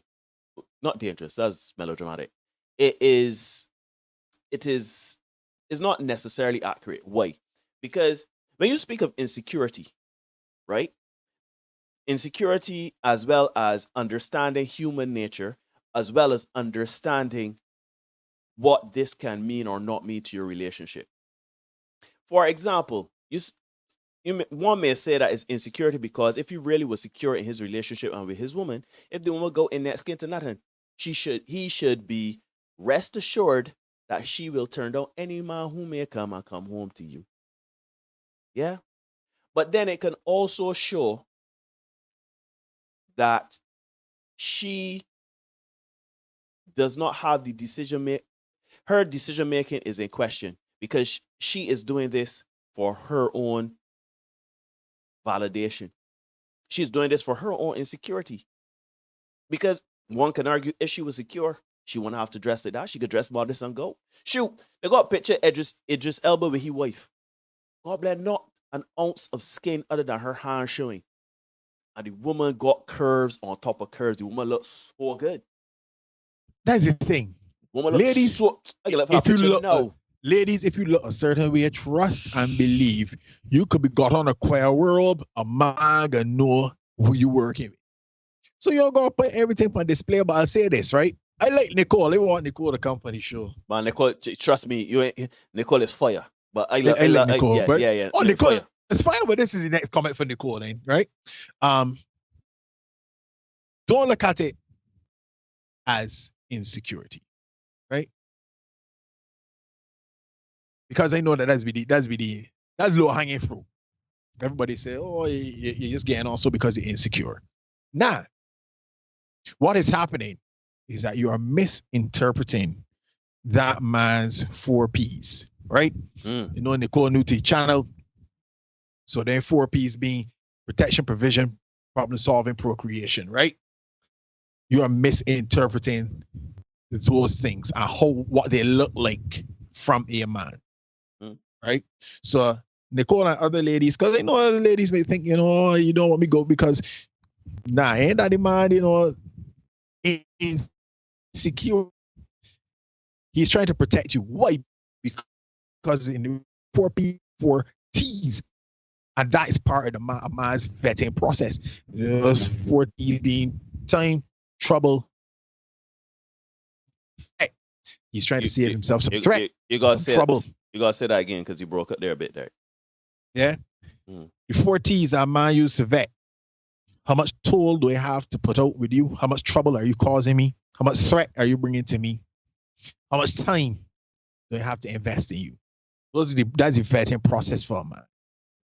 And that man is deciding, you know what? I want to save myself some trouble and definitely save myself some threat. So, you know what? Yeah, babes, don't wear that tonight. Now, I am going to show you all some pictures here, right? This is Idris Elba and his wife, right? I'm going to send them to Derek so that he can view them in real time with us because I know for sure he's going to appreciate these two pictures of this beautiful woman, right? No, this is picture number 1. Yeah, let me get you from today. Picture number 1. I know I can switch to picture number 2, right? No. That woman ain't showing an ounce of skin, you madman. But every man in here, probably some of the women in here too, would love to be Idris Elba right now. The woman look shocking. And that's the point I'm trying to make. The point I'm trying to make is Derek made a point there about the protection and also too. But we getting back to the teammate thing. The man trying to protect the team too, you know. The man trying to work in service of the team. I ain't saying that there aren't some men that are insecure, no. Let's before they got some men out there that the woman look good and too big for he. Can't deal with it. He can't deal with the woman looking sexy. You know, like some men, he could be there or not. He don't want the woman dressed a certain type of way. Me personally, and Derek can say to this, I would be worried about what you are looking to. And why are you doing it? I say the biggest question in life is why. Why are you dressing like that? Why do you feel a need to dress like that as a woman that's married or in a relationship? What are you looking for? And why do you feel a need to go out with your girls to get that? And I would expect that if I were to go and say I'm going on a boys trip or going out with the boys, and I got my abs showing out and I got my back rippling and everything like that, and I go on or left home with condoms. or left home with condoms, no. What you going to do? Although that's a bit facetious, but the intent, the point remains is that not everything is insecure. And I understand, Nicole, you being devil's advocate. I appreciate you for doing that. But I know there are some people that would want to say that men are insecure and women should be allowed to wear what they want. Women are indeed. That's another thing we say here. We ain't here to tell women not to wear what they want. If you got a man, you husband, you married, and whatever, if you decide to go in fishnet stockings and whatever, you going out in the night walker uniform, that is all right. Do you, boo-boo? But when the man say enough is sufficient and handed the divorce papers and left you all alone by your lonesome self, that is on you. Play she there. Exactly that. So we are not saying that you can. And listen, men, if you're a woman, decide, I don't care what you tell me, I going out in my fishnet stockings or whatever. Said very well, sweetheart, don't put no hands on them, don't curse them, do not threaten them, don't lock the door, don't do nothing, so let her go. You will go and know if you can stop out there and allow that. Because you either can do one or two things. One, not allow, Neil. Not allow, Neil. Very well. Matter. Yes, you are right. You are right. Not allow. Accept. Tolerate. That is. Thank you, Derek. Thank you for holding me accountable. You are right. Not allow, because you're not allowing anybody to do anything. They're of their own volition can do anything they want. But just know, if you know that you feel uncomfortable with her going out like that, as you said, something is a noise and a rancor. Because men, we bring one of these statistics all the time. Women don't stick about in these relationships and these marriages, you know. So, no rancor. Don't put the hands on the body. Don't shout, don't scream or whatever. If you realize that the woman want to go and dress like a lady of the night, and that is what she gonna do, and you can't tell her nothing, and you feel a ways about it, and you try telling her and she don't want to do it, and you realize she's doing it and doing it as an often thing, and you feel uncomfortable, consider leaving the relationship. You want to stop around for what is it there? Life too short. That what Tia said the other day. Life too short. Gotta graduate, man. Gotta graduate, man. Anyhow, let's get the next one on screen, man. I gotta tell you again, we got a lot tonight. We got a lot tonight. We ain't gonna cut on the short tonight. Mm-hmm. He lasts a few years. He lasts a few years. We know you're gonna bring. We gonna crank tonight. We gonna crank tonight, man. Yeah. We next one there, man. Man in an orange hoodie. Correct. Yeah, looky there. Look. You have been dating someone for 6 years. You take a 23andMe test, and you find out that your boyfriend of 6 years is your brother. Like full, both same parents. How the fuck? Okay, they were both adopted. They ended up meeting in high school by chance. So this is how I know God has a sense of humor, because why would that nigga do that to them? She says we have a house together and a whole comfortable life. It'd be weird if they do stop. They had family reunions and you looking at like, damn, I know my sister got good pussy. I'm gonna stay. Because what do you do? You've already been fucking him. Y'all living together. Y'all been together for 6 years. What we gonna do? Break up? Right, like, every week. We don't. Every week is some shit. First, the dogs was fine. And you gonna stay with your brother and keep sucking his dick? Because they don't. You need jail. You know that's illegal, right? Because they didn't grow up as siblings. But it's science. Oh. All right. I'm sorry to get one. Let me peel this back layer by layer, right? Now I understand what you would initially say was shoot. Me and this person married, we doing the do. I've come to find out through happenstance and a series of unfortunate events that this is your full all-in brother, right? Or sister, right? And I know it was sound cute to say you would stay, because shoot, you already crossed you already plug all the holes. The woman already licked from head to toe. You can't do it though. You can't do it. That's too big for me. That's too big for me. Because watch. She talk about science. But when you children come with bare feet, a cross eye, All a kind of cleft thing. lip, and all sorts of things. That's on you. All jokes aside, though, I couldn't do it. I could not do it because it is unfortunate. I know of a situation where they weren't brother and sister, but they were cousins and they were dating, and the relationship did not last the family reunion. But I couldn't do it. I couldn't do it. I couldn't be dating a woman or be married to a woman and come to find out this woman is my sibling, shoot, or any family member for that matter. And I still say, shoot, I love you, I like you, and I want you. I couldn't do it. I could not do it. I could not do it because, especially because if both of us don't know the parents, but if I know the parents, like I know my father, like I know my original father, like some people, even if it's an adoption or whatever, you know your biological parents, right? I couldn't do it. I can do it, Derek. I can do it. Not me. I will go do blood test, Don't do it, DNA. boy. I couldn't do it. I can do it. That's too big for me. Yeah, with my That's too big for I me, just boy. say every day be straight further from God's grace. Give me the next one, Neil. The next Come one down, give me the is next one. next one is Pink hoodie. let me see. Yeah. Got my mind. Yeah. There we go. Pull it up. Oh shoot. What happened here?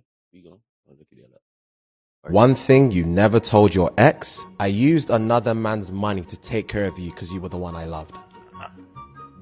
I used another man's money. I don't even burden you with that information. You just sit there playing Modern Warfare like a good little. Because he would jump. She knows he would jump. She knows he would jump. I broke up with him because all his toes were bigger than his big toe. I just said I lost feelings. I'm HIV positive. I'd start planning how I'm going to compromise your immune system. When she was crying in the toilet again,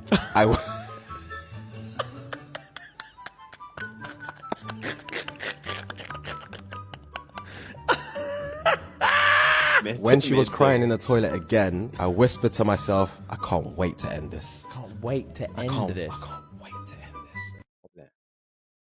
this. You start from let me start from top. Oh, calm down. How you mean? You using another man's money to take care of you, man, the man that you love?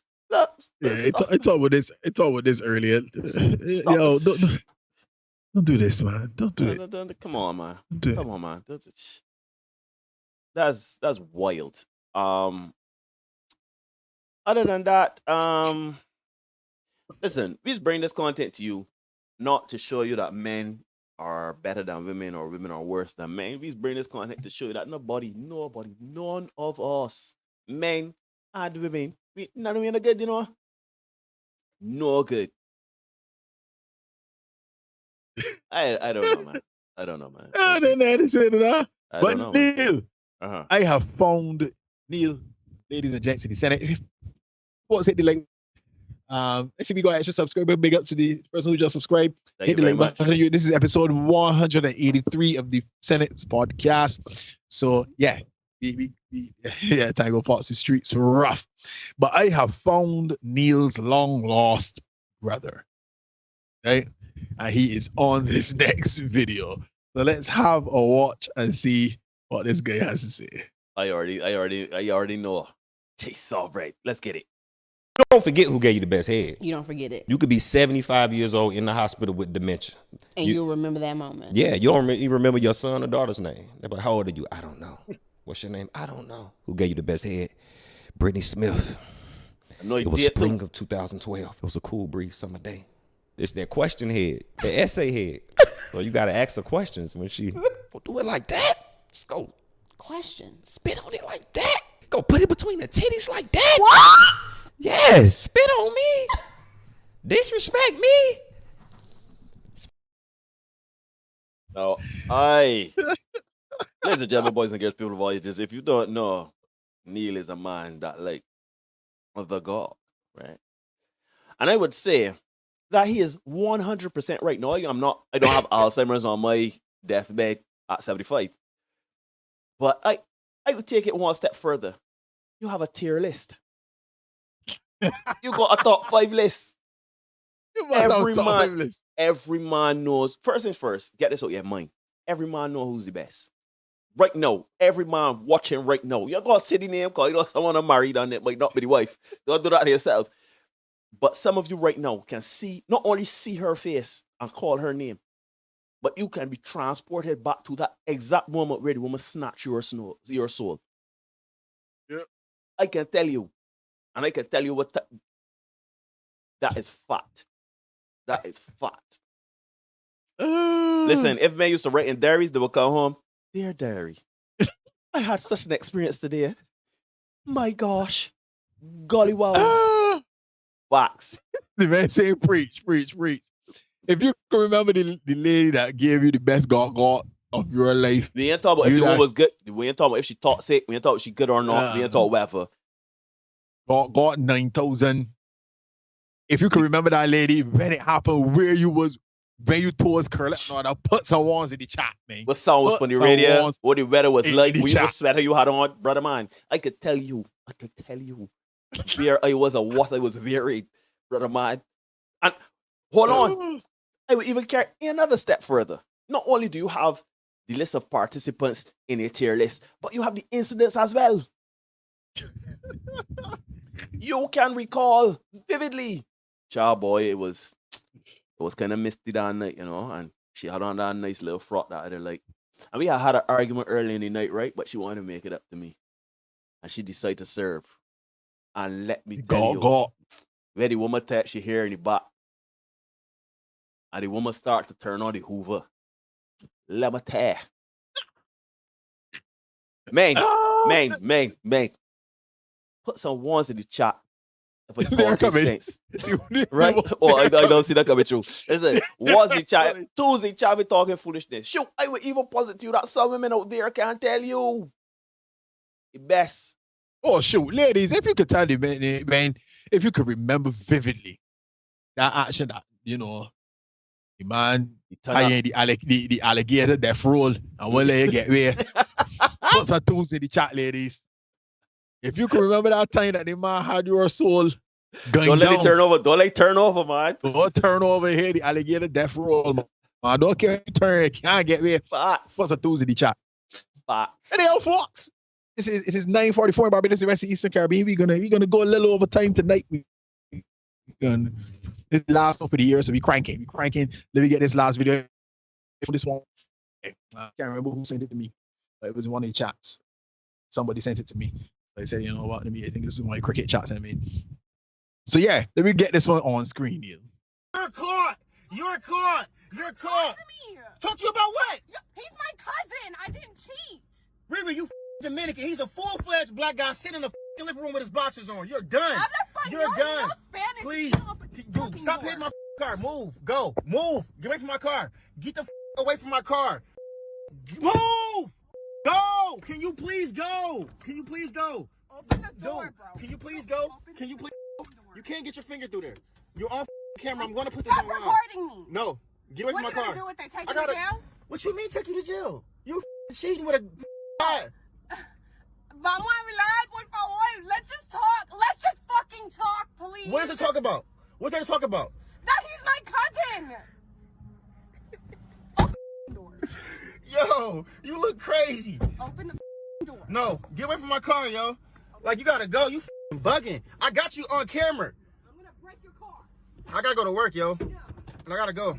I gotta go to work. Move away from my car. What? Hey, whoa. Hey, yo, Riri, get down, yo. Dude, you were outside in front of all my neighbors. Or in front of your neighbors, actually. You have to go from my car. Yo. I would drive with you on this. Dude, yo.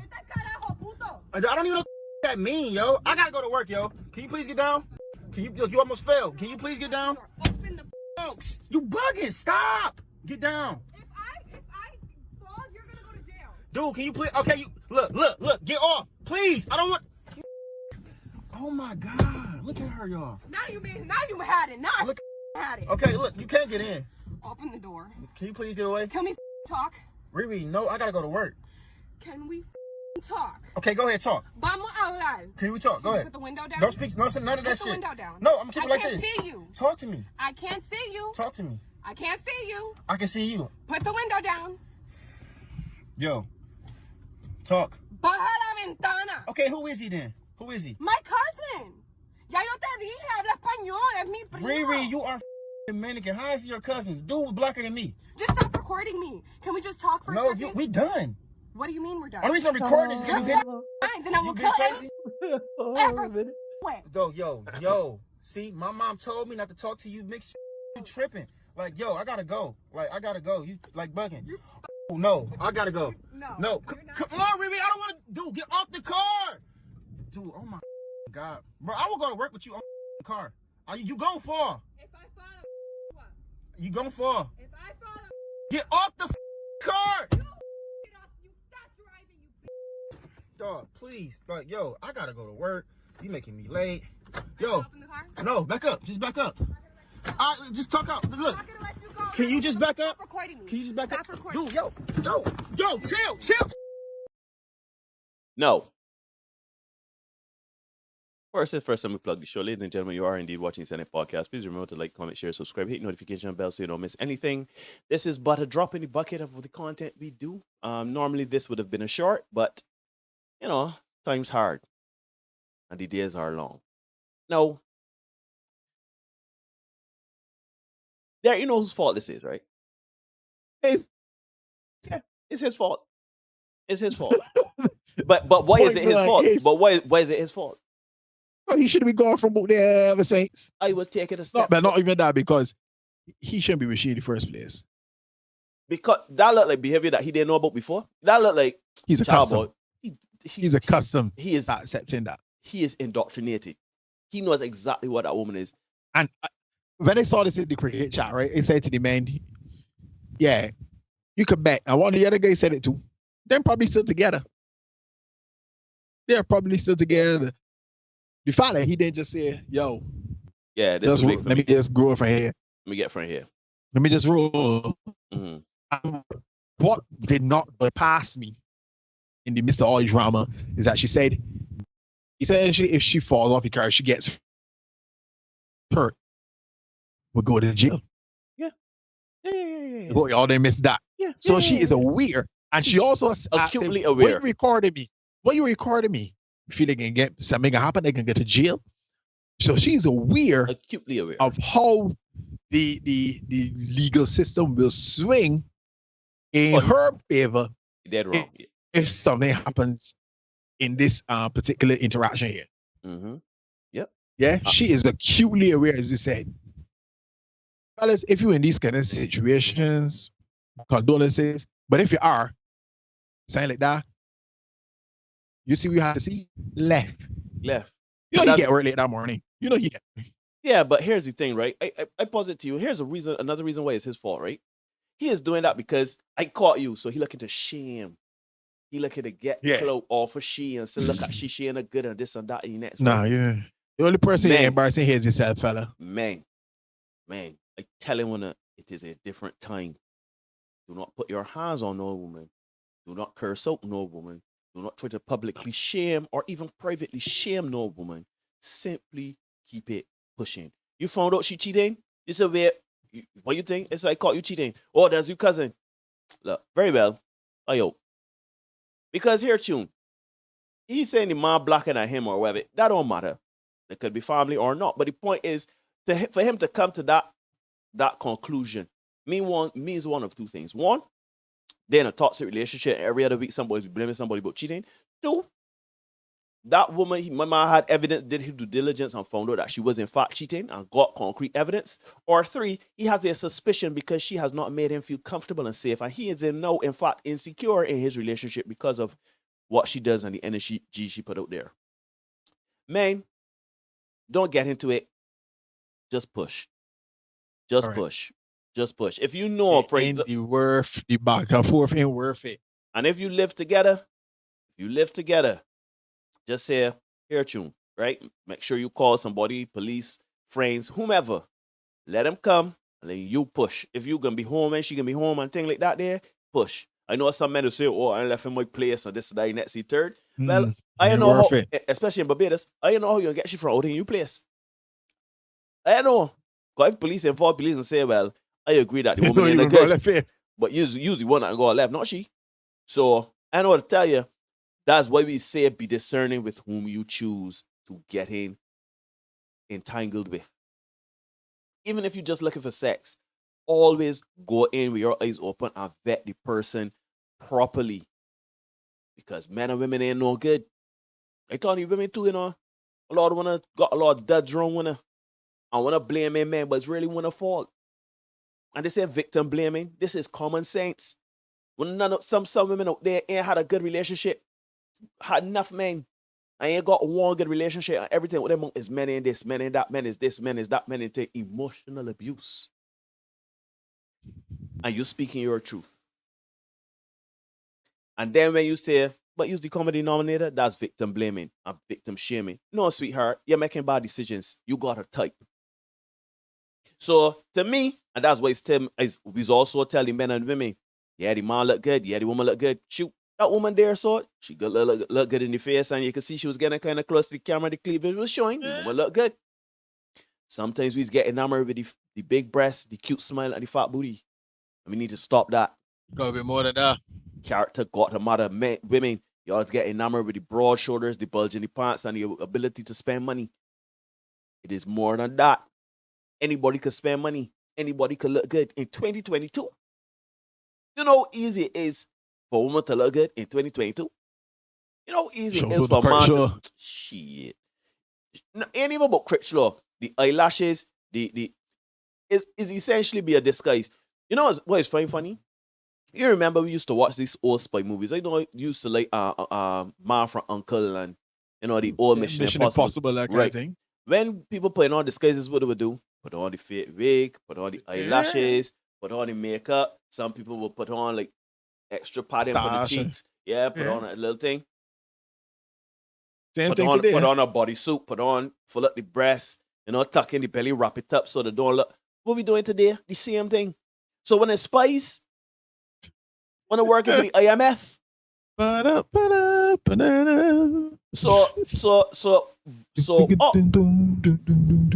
of that to say, right? All of that to say, men and women, you got to know at some point when I gotta say, all right, pull up stumps here. I can choose a good one in a little while. Let me do some self-reflection. Let me see what it is about these men that I choosing or not choosing. Am I being purpose-filled? Am I moving with intent with these men and women or women? And then take a step back, take yourself off the market and move to suit. Do not continue to choose people like this that get up in your car and look at the slap at your car and tell you this and that and threaten you. And you, I know, you still out there. And black people, stop with the struggle love, yo. Stop with the struggle love. It is not a badge of honor to struggle. It is not Jeff Bezos, all of these successful people in the world. You think Oprah ain't struggle? You think Oprah indulging herself in ratchetry?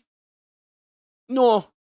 Oprah would tell you her struggles were real and her path to success was hard, but certainly she is not reveling in her struggles and saying, look at this here, look at me as Stedman, my dear one, we had our ups and downs. Nah, look at Mike Tyson and Robin Givens. You understand? And then they're together, talk about couple goals, and there was 50 saying on talk about couple goals and this and that after biting at one another and all types of manner of abuse and thing between two of them. Look at Amber Heard and Johnny Depp. Choose better. And you know, my therapist is always say, the answers are within you. You got a lot of questions. You got a lot of blame. You got a lot of hurt and anger. But you got the solutions in you. And you are the impetus to change. Not the men, not the women around you. You. You got to want change if you don't want to do that. Jeez on, It's Brett. problems. You got to want to make that change. Change. What's it's 9:56 in Barbados and the rest of Eastern Caribbean. As I said, we're doing a little overtime tonight. This is the last show for the year. So again, season's greetings to everybody who is watching the Senate podcast. This is episode 183.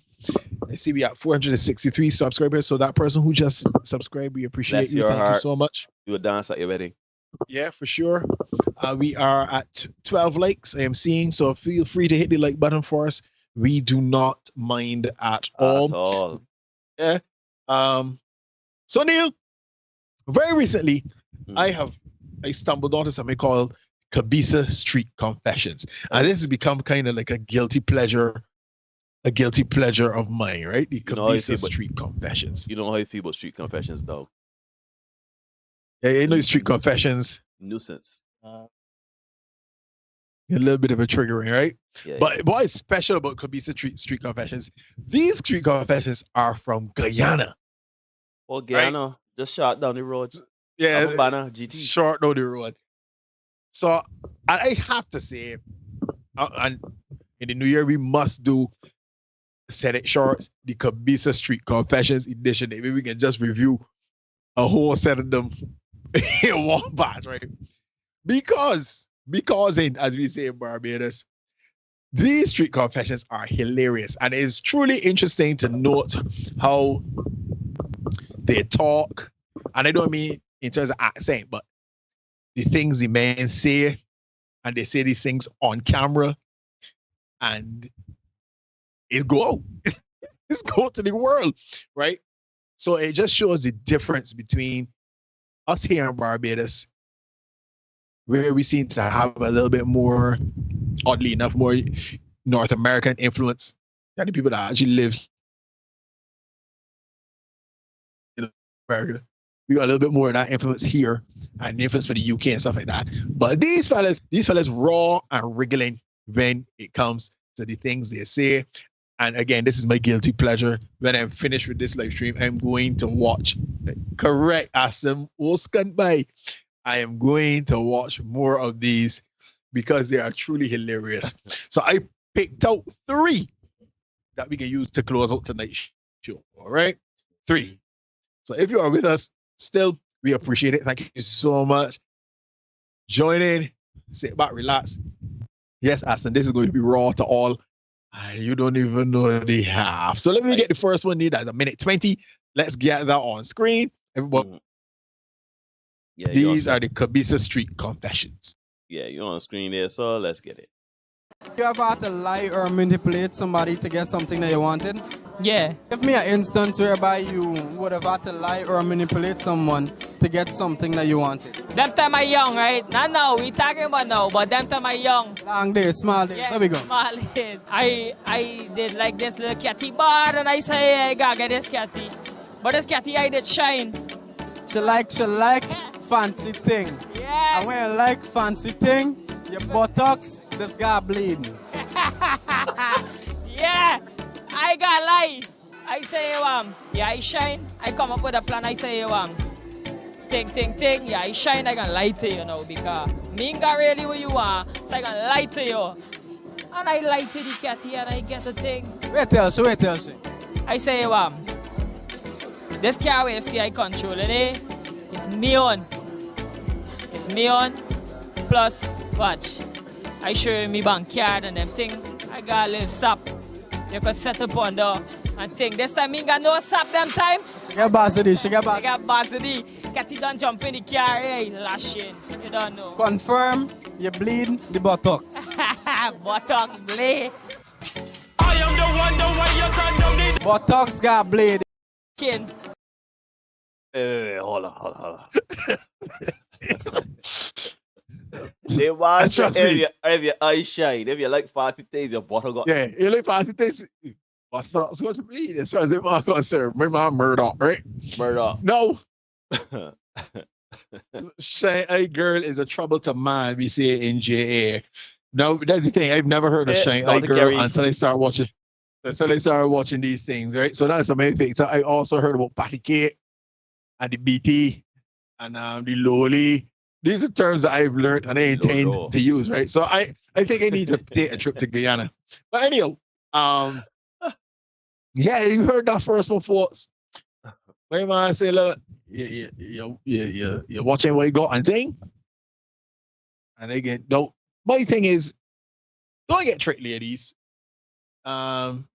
That you get catch. No, the man just tell you he got things. He ain't show you he got things. I remember I see you jump in car, lashing, as they say, and you get knocked down for the promise or the potential of things. Yeah, but let's here's the come up. thing, Neil. These things happen. These things happen because look at the Drake situation, the God situation stirring up. No, where woman said that Drake flew her out and she went and she had sex with Drake. It was raw sex just because he's Drake. You know, so we know that these kind of things do happen. Look at the girl with the pepper sauce in the condom situation.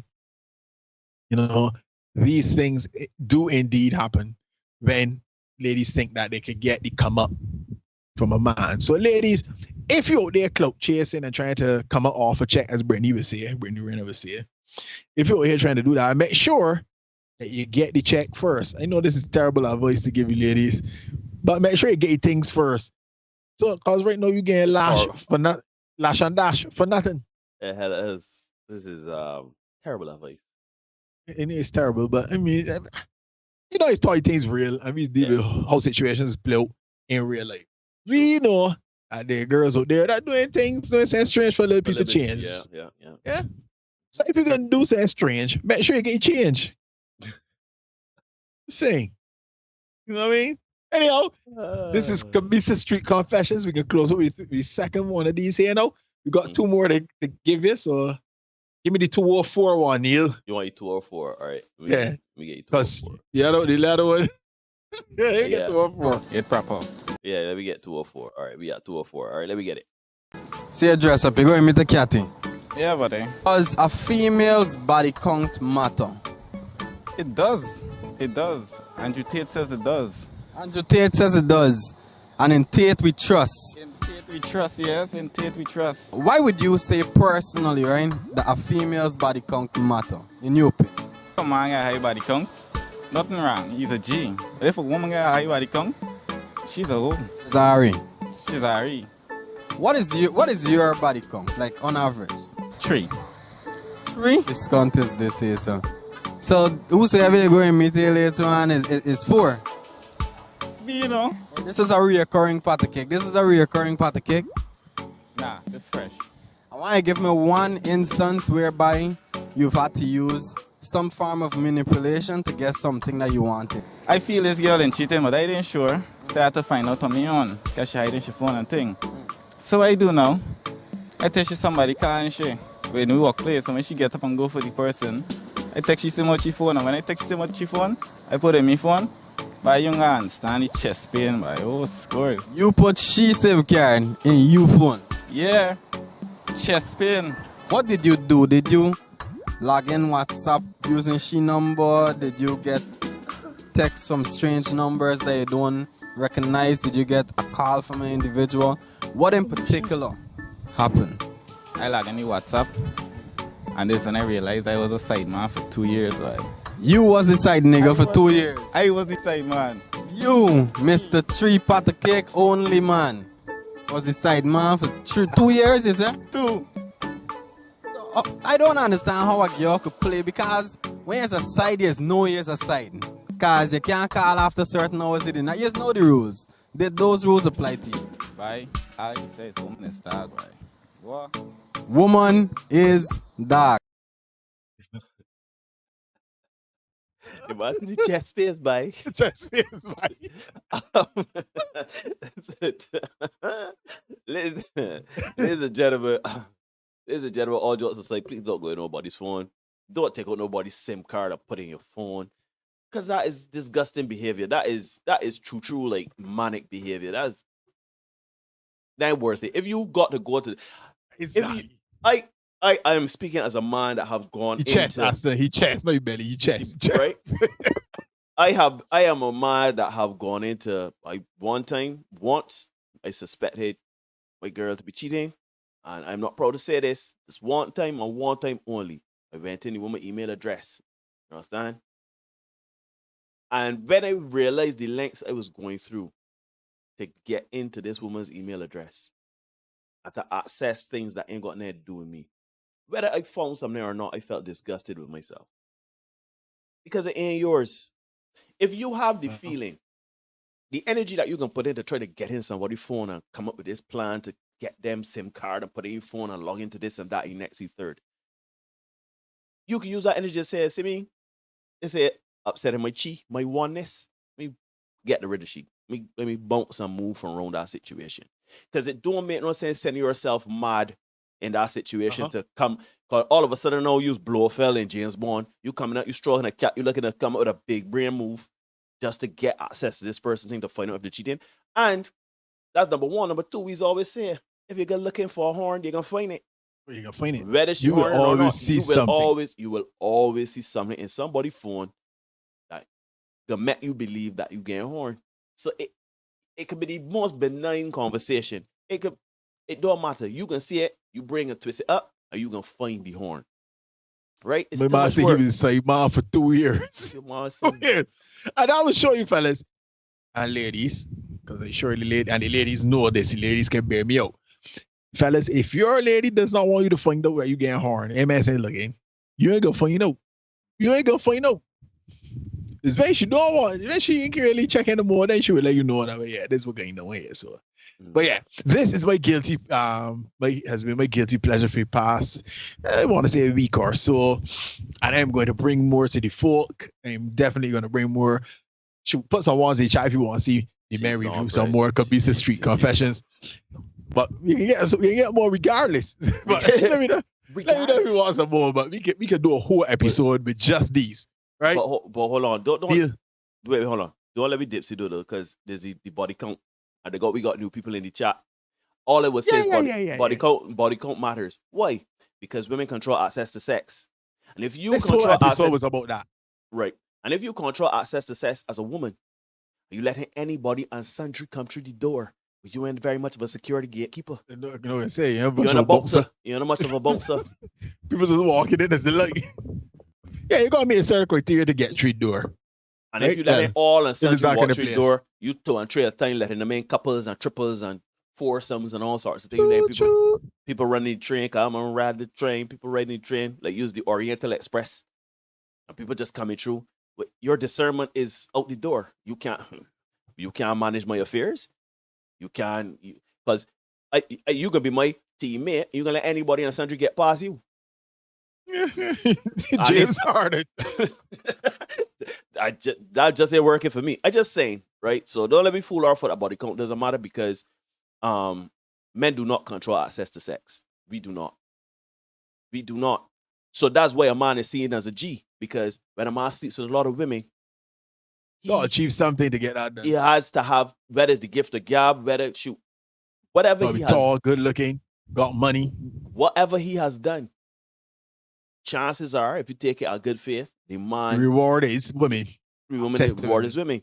But when a woman who can tell a man, no, you're not getting sex tonight, and yes, you can have sex tonight, and she sleep with enough men, enough men, you up in high double digits and triple digits. But the first guy actually spoke about that, but then Brown bring the body count part tonight. Yeah. And that was kind of easy in there because, this whole clip was hilarious to me. But let me get the last one for the night, folks. It's 10 minutes past the off 10 in Barbados, Eastern Caribbean. This is going to be the last clip we're going to show you tonight before we come back and sign off. So let's check this one out. The Kabisa Street Confessions. Let's get it.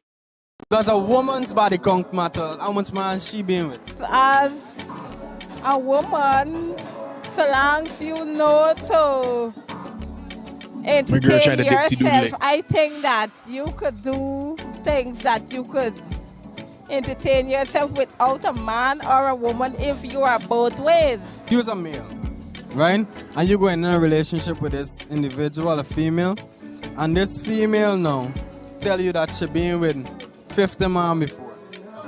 How would you feel as a man? I would feel kind of, but still roll with you? Not really. You smart. Have you ever tricked somebody into get something before?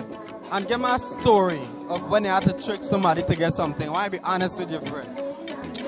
Yes, I tricked somebody to get something before. Give me a story.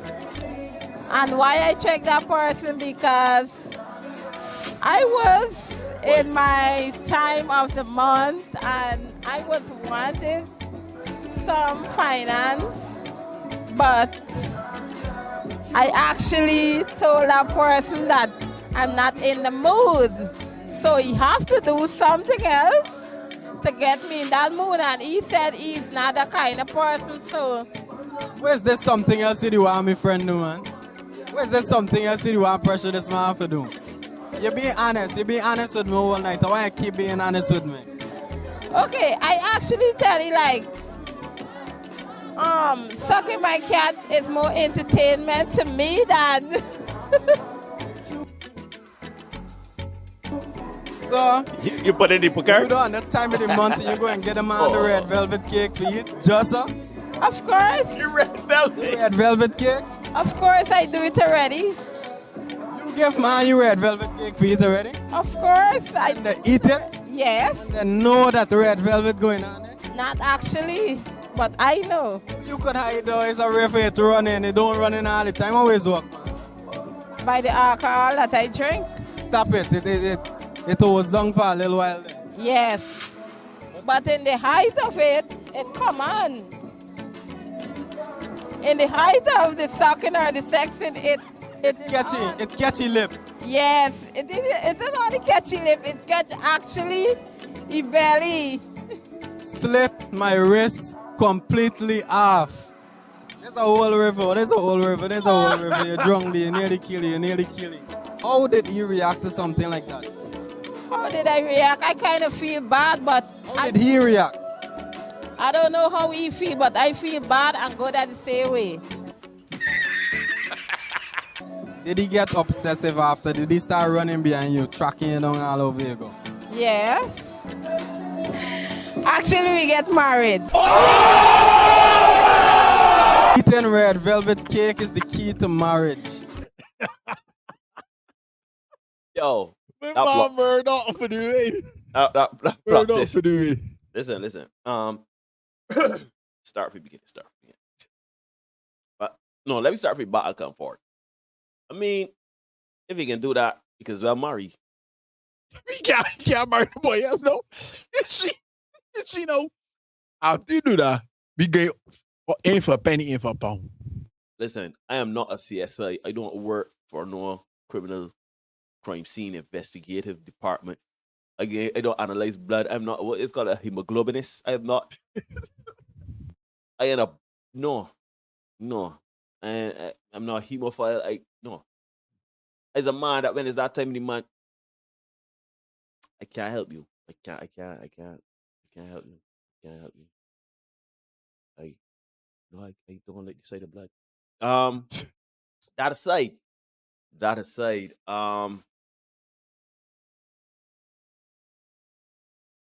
I literally had lost of words here. I don't even know. What I can do is I can sidestep the period part, right? The time of the month part, right? I can sidestep that. Ladies and gentlemen, what we've learned here, and I know why Derek likes this, right?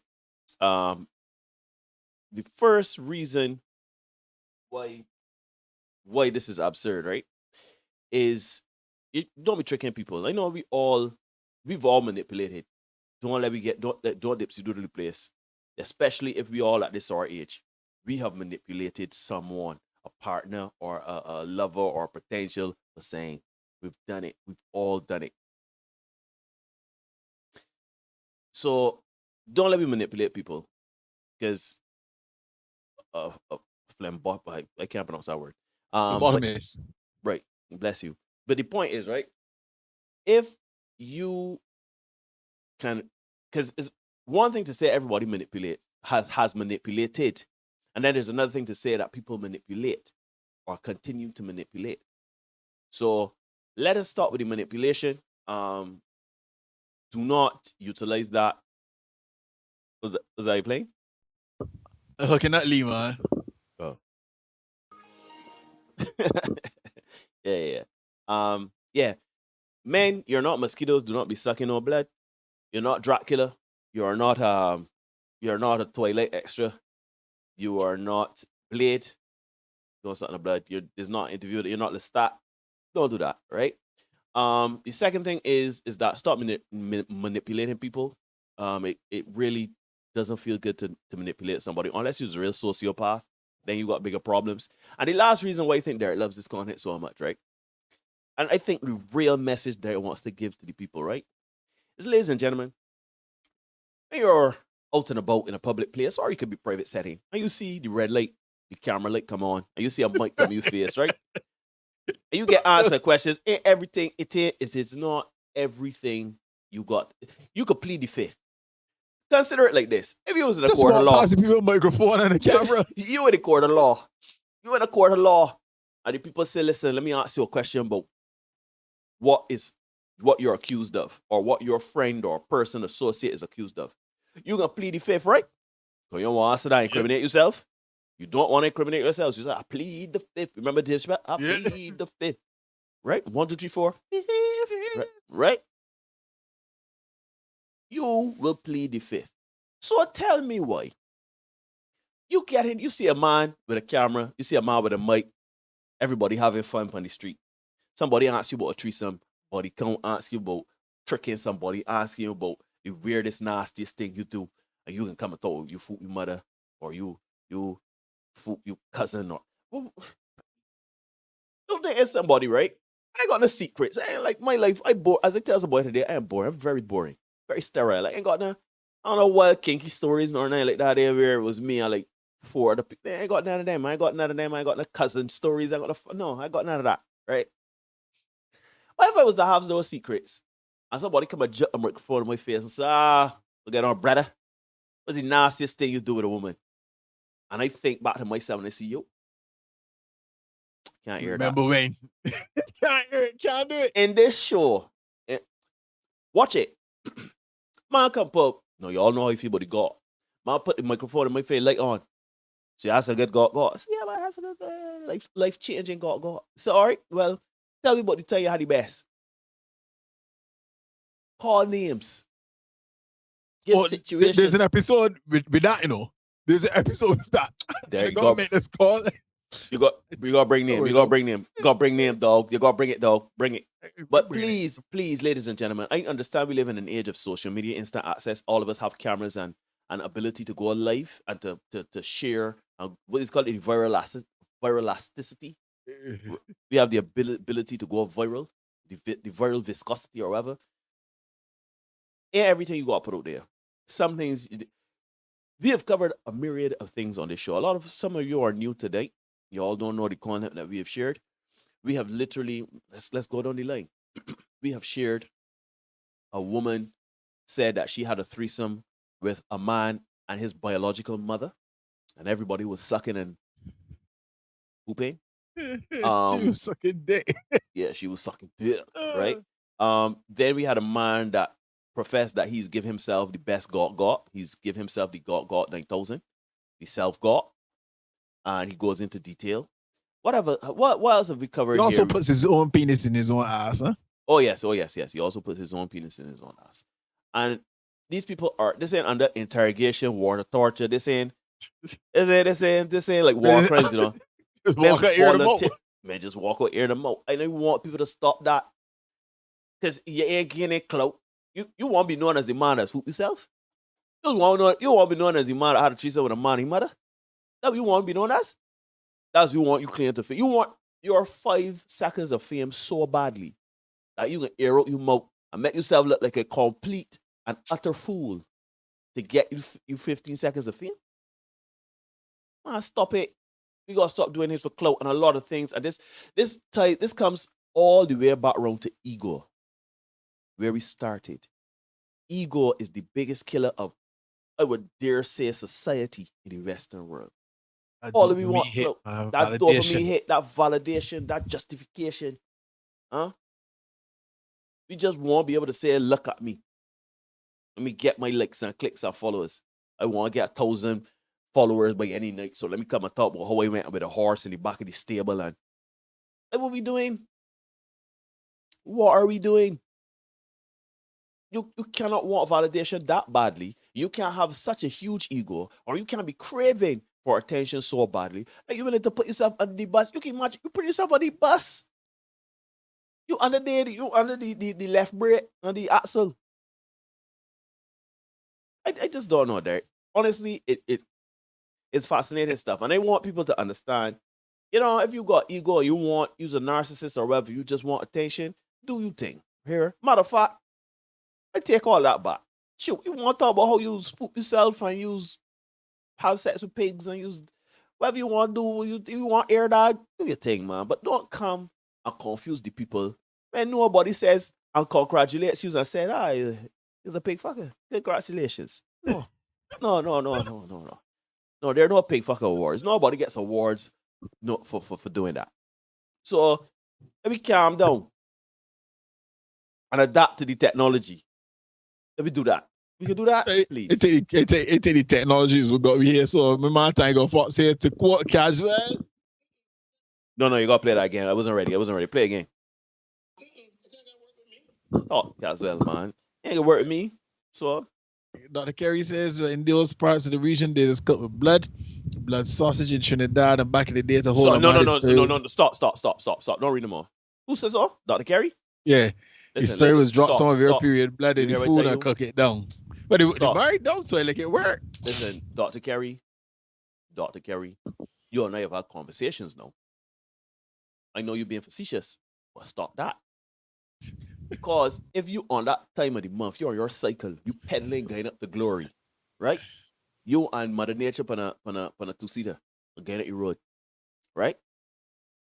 You don't want no man second nothing. Certainly not getting up and thought, man getting up and look like he's a cannibal. Bring the John Puffs, man. Let me go. Man, ayo. I tap out. If you can start doing that, I love John Puffs. Stop it. No. Too big for me. It's too big for me. Close the show. Too big for me. Remember says they've been married 80 years and that has never happened. It will never happen to me. Hashtag shaking my head. That has never. Listen. Huh. Yeah. Kerry says there are cultural components to this too, guys. Hey, even Dr. Kerry on this. No. There is stop. No. Jug with not jug. Tango Fox. Sauce. The pudding. The old time way of making pudding. Listen, Dr. Kerry, you're a learned woman. Bring stats, bring statistics, bring the articles that show that them people just cook with period blood. Bring it. Bring some reference. Correctly, is another version of sweat race. Exactly that. No, I talk about people putting a party in the soup and the rice and all kind of things. And every kind of things that come down. As Kerry said, these are their cultural components to these things. But when we're done, right? Because I'm an idiot and a fool. There's enough things about me, I'm an idiot. There's one thing about clandestinely placing things into things, like placing the party, the period, blood, and whatever the food, and the man consuming it and not knowing. And there's another thing for the man to say, red light. 1, 2, 3. The man come out looking like a wolf after a fresh kill. No. The man willingly get into the art. No another culture. Show me the culture. Show me a man that says, in my youth, we were told that if you want to become a man, your first sexual experience, you do it when the woman is on her menstrual cycle. And there, bring the articles, bring the National Geographic, bring them. No, you do me tonight. Not tonight. I ain't working with it. I said he wanted to put screen here. That ain't gonna work with me. Let me see what you put in here now. Yeah, that's another version of sweat race. Roman says yes, Dr. Kerry, they made blood pudding in the UK, but I'm not sure red velvet was a cultural thing. But hold on, there's one thing about eating haggis. Everybody knows what's haggis. That's where you take the sheep intestines and you boil it and do all sorts of things, whatever, right? There's one thing, eating haggis, right? And then and there's another thing. Cause watch it. Cause one of the dipsy do let me tonight. Consuming food and having sex are two very different things. Matter of fact, that's always do it. I don't know what to do with no food. But for me, I got food in sex, no man, chocolate and whipped cream and all kind of thing. But it is 25 minutes past the hour of 10. Well, they're wrapping it. You could put that up on screen. 25 minutes past the hour of 10 in Barbados and the rest of the Eastern Caribbean. You've been watching episode 183 of the Senate podcast, the live stream version. Are you ready? Go ahead, my brother. This is the last one for the year. Yeah, you can see Hogan on screen, guys. This is the last one for the year. So we want to say season's greetings, all the best for the 2023 approaches. And, if you go out there, you're going to be partying and do your thing and enjoy your life and living up life. Please, enjoy it carefully. Always remember, let me get Uncle here so early. We can do it a little different order. Yeah, Neil and I, we don't make up the rules. We just make sure you know what they are. Be the best version of you for you. We can see you all again in 2023. Bigger and better Peace. things. Subscribe now here. Bigger and better things coming. Notification bell. We come in with the heat next year. I'm telling you. Correct. Peace and love, everybody. Laters.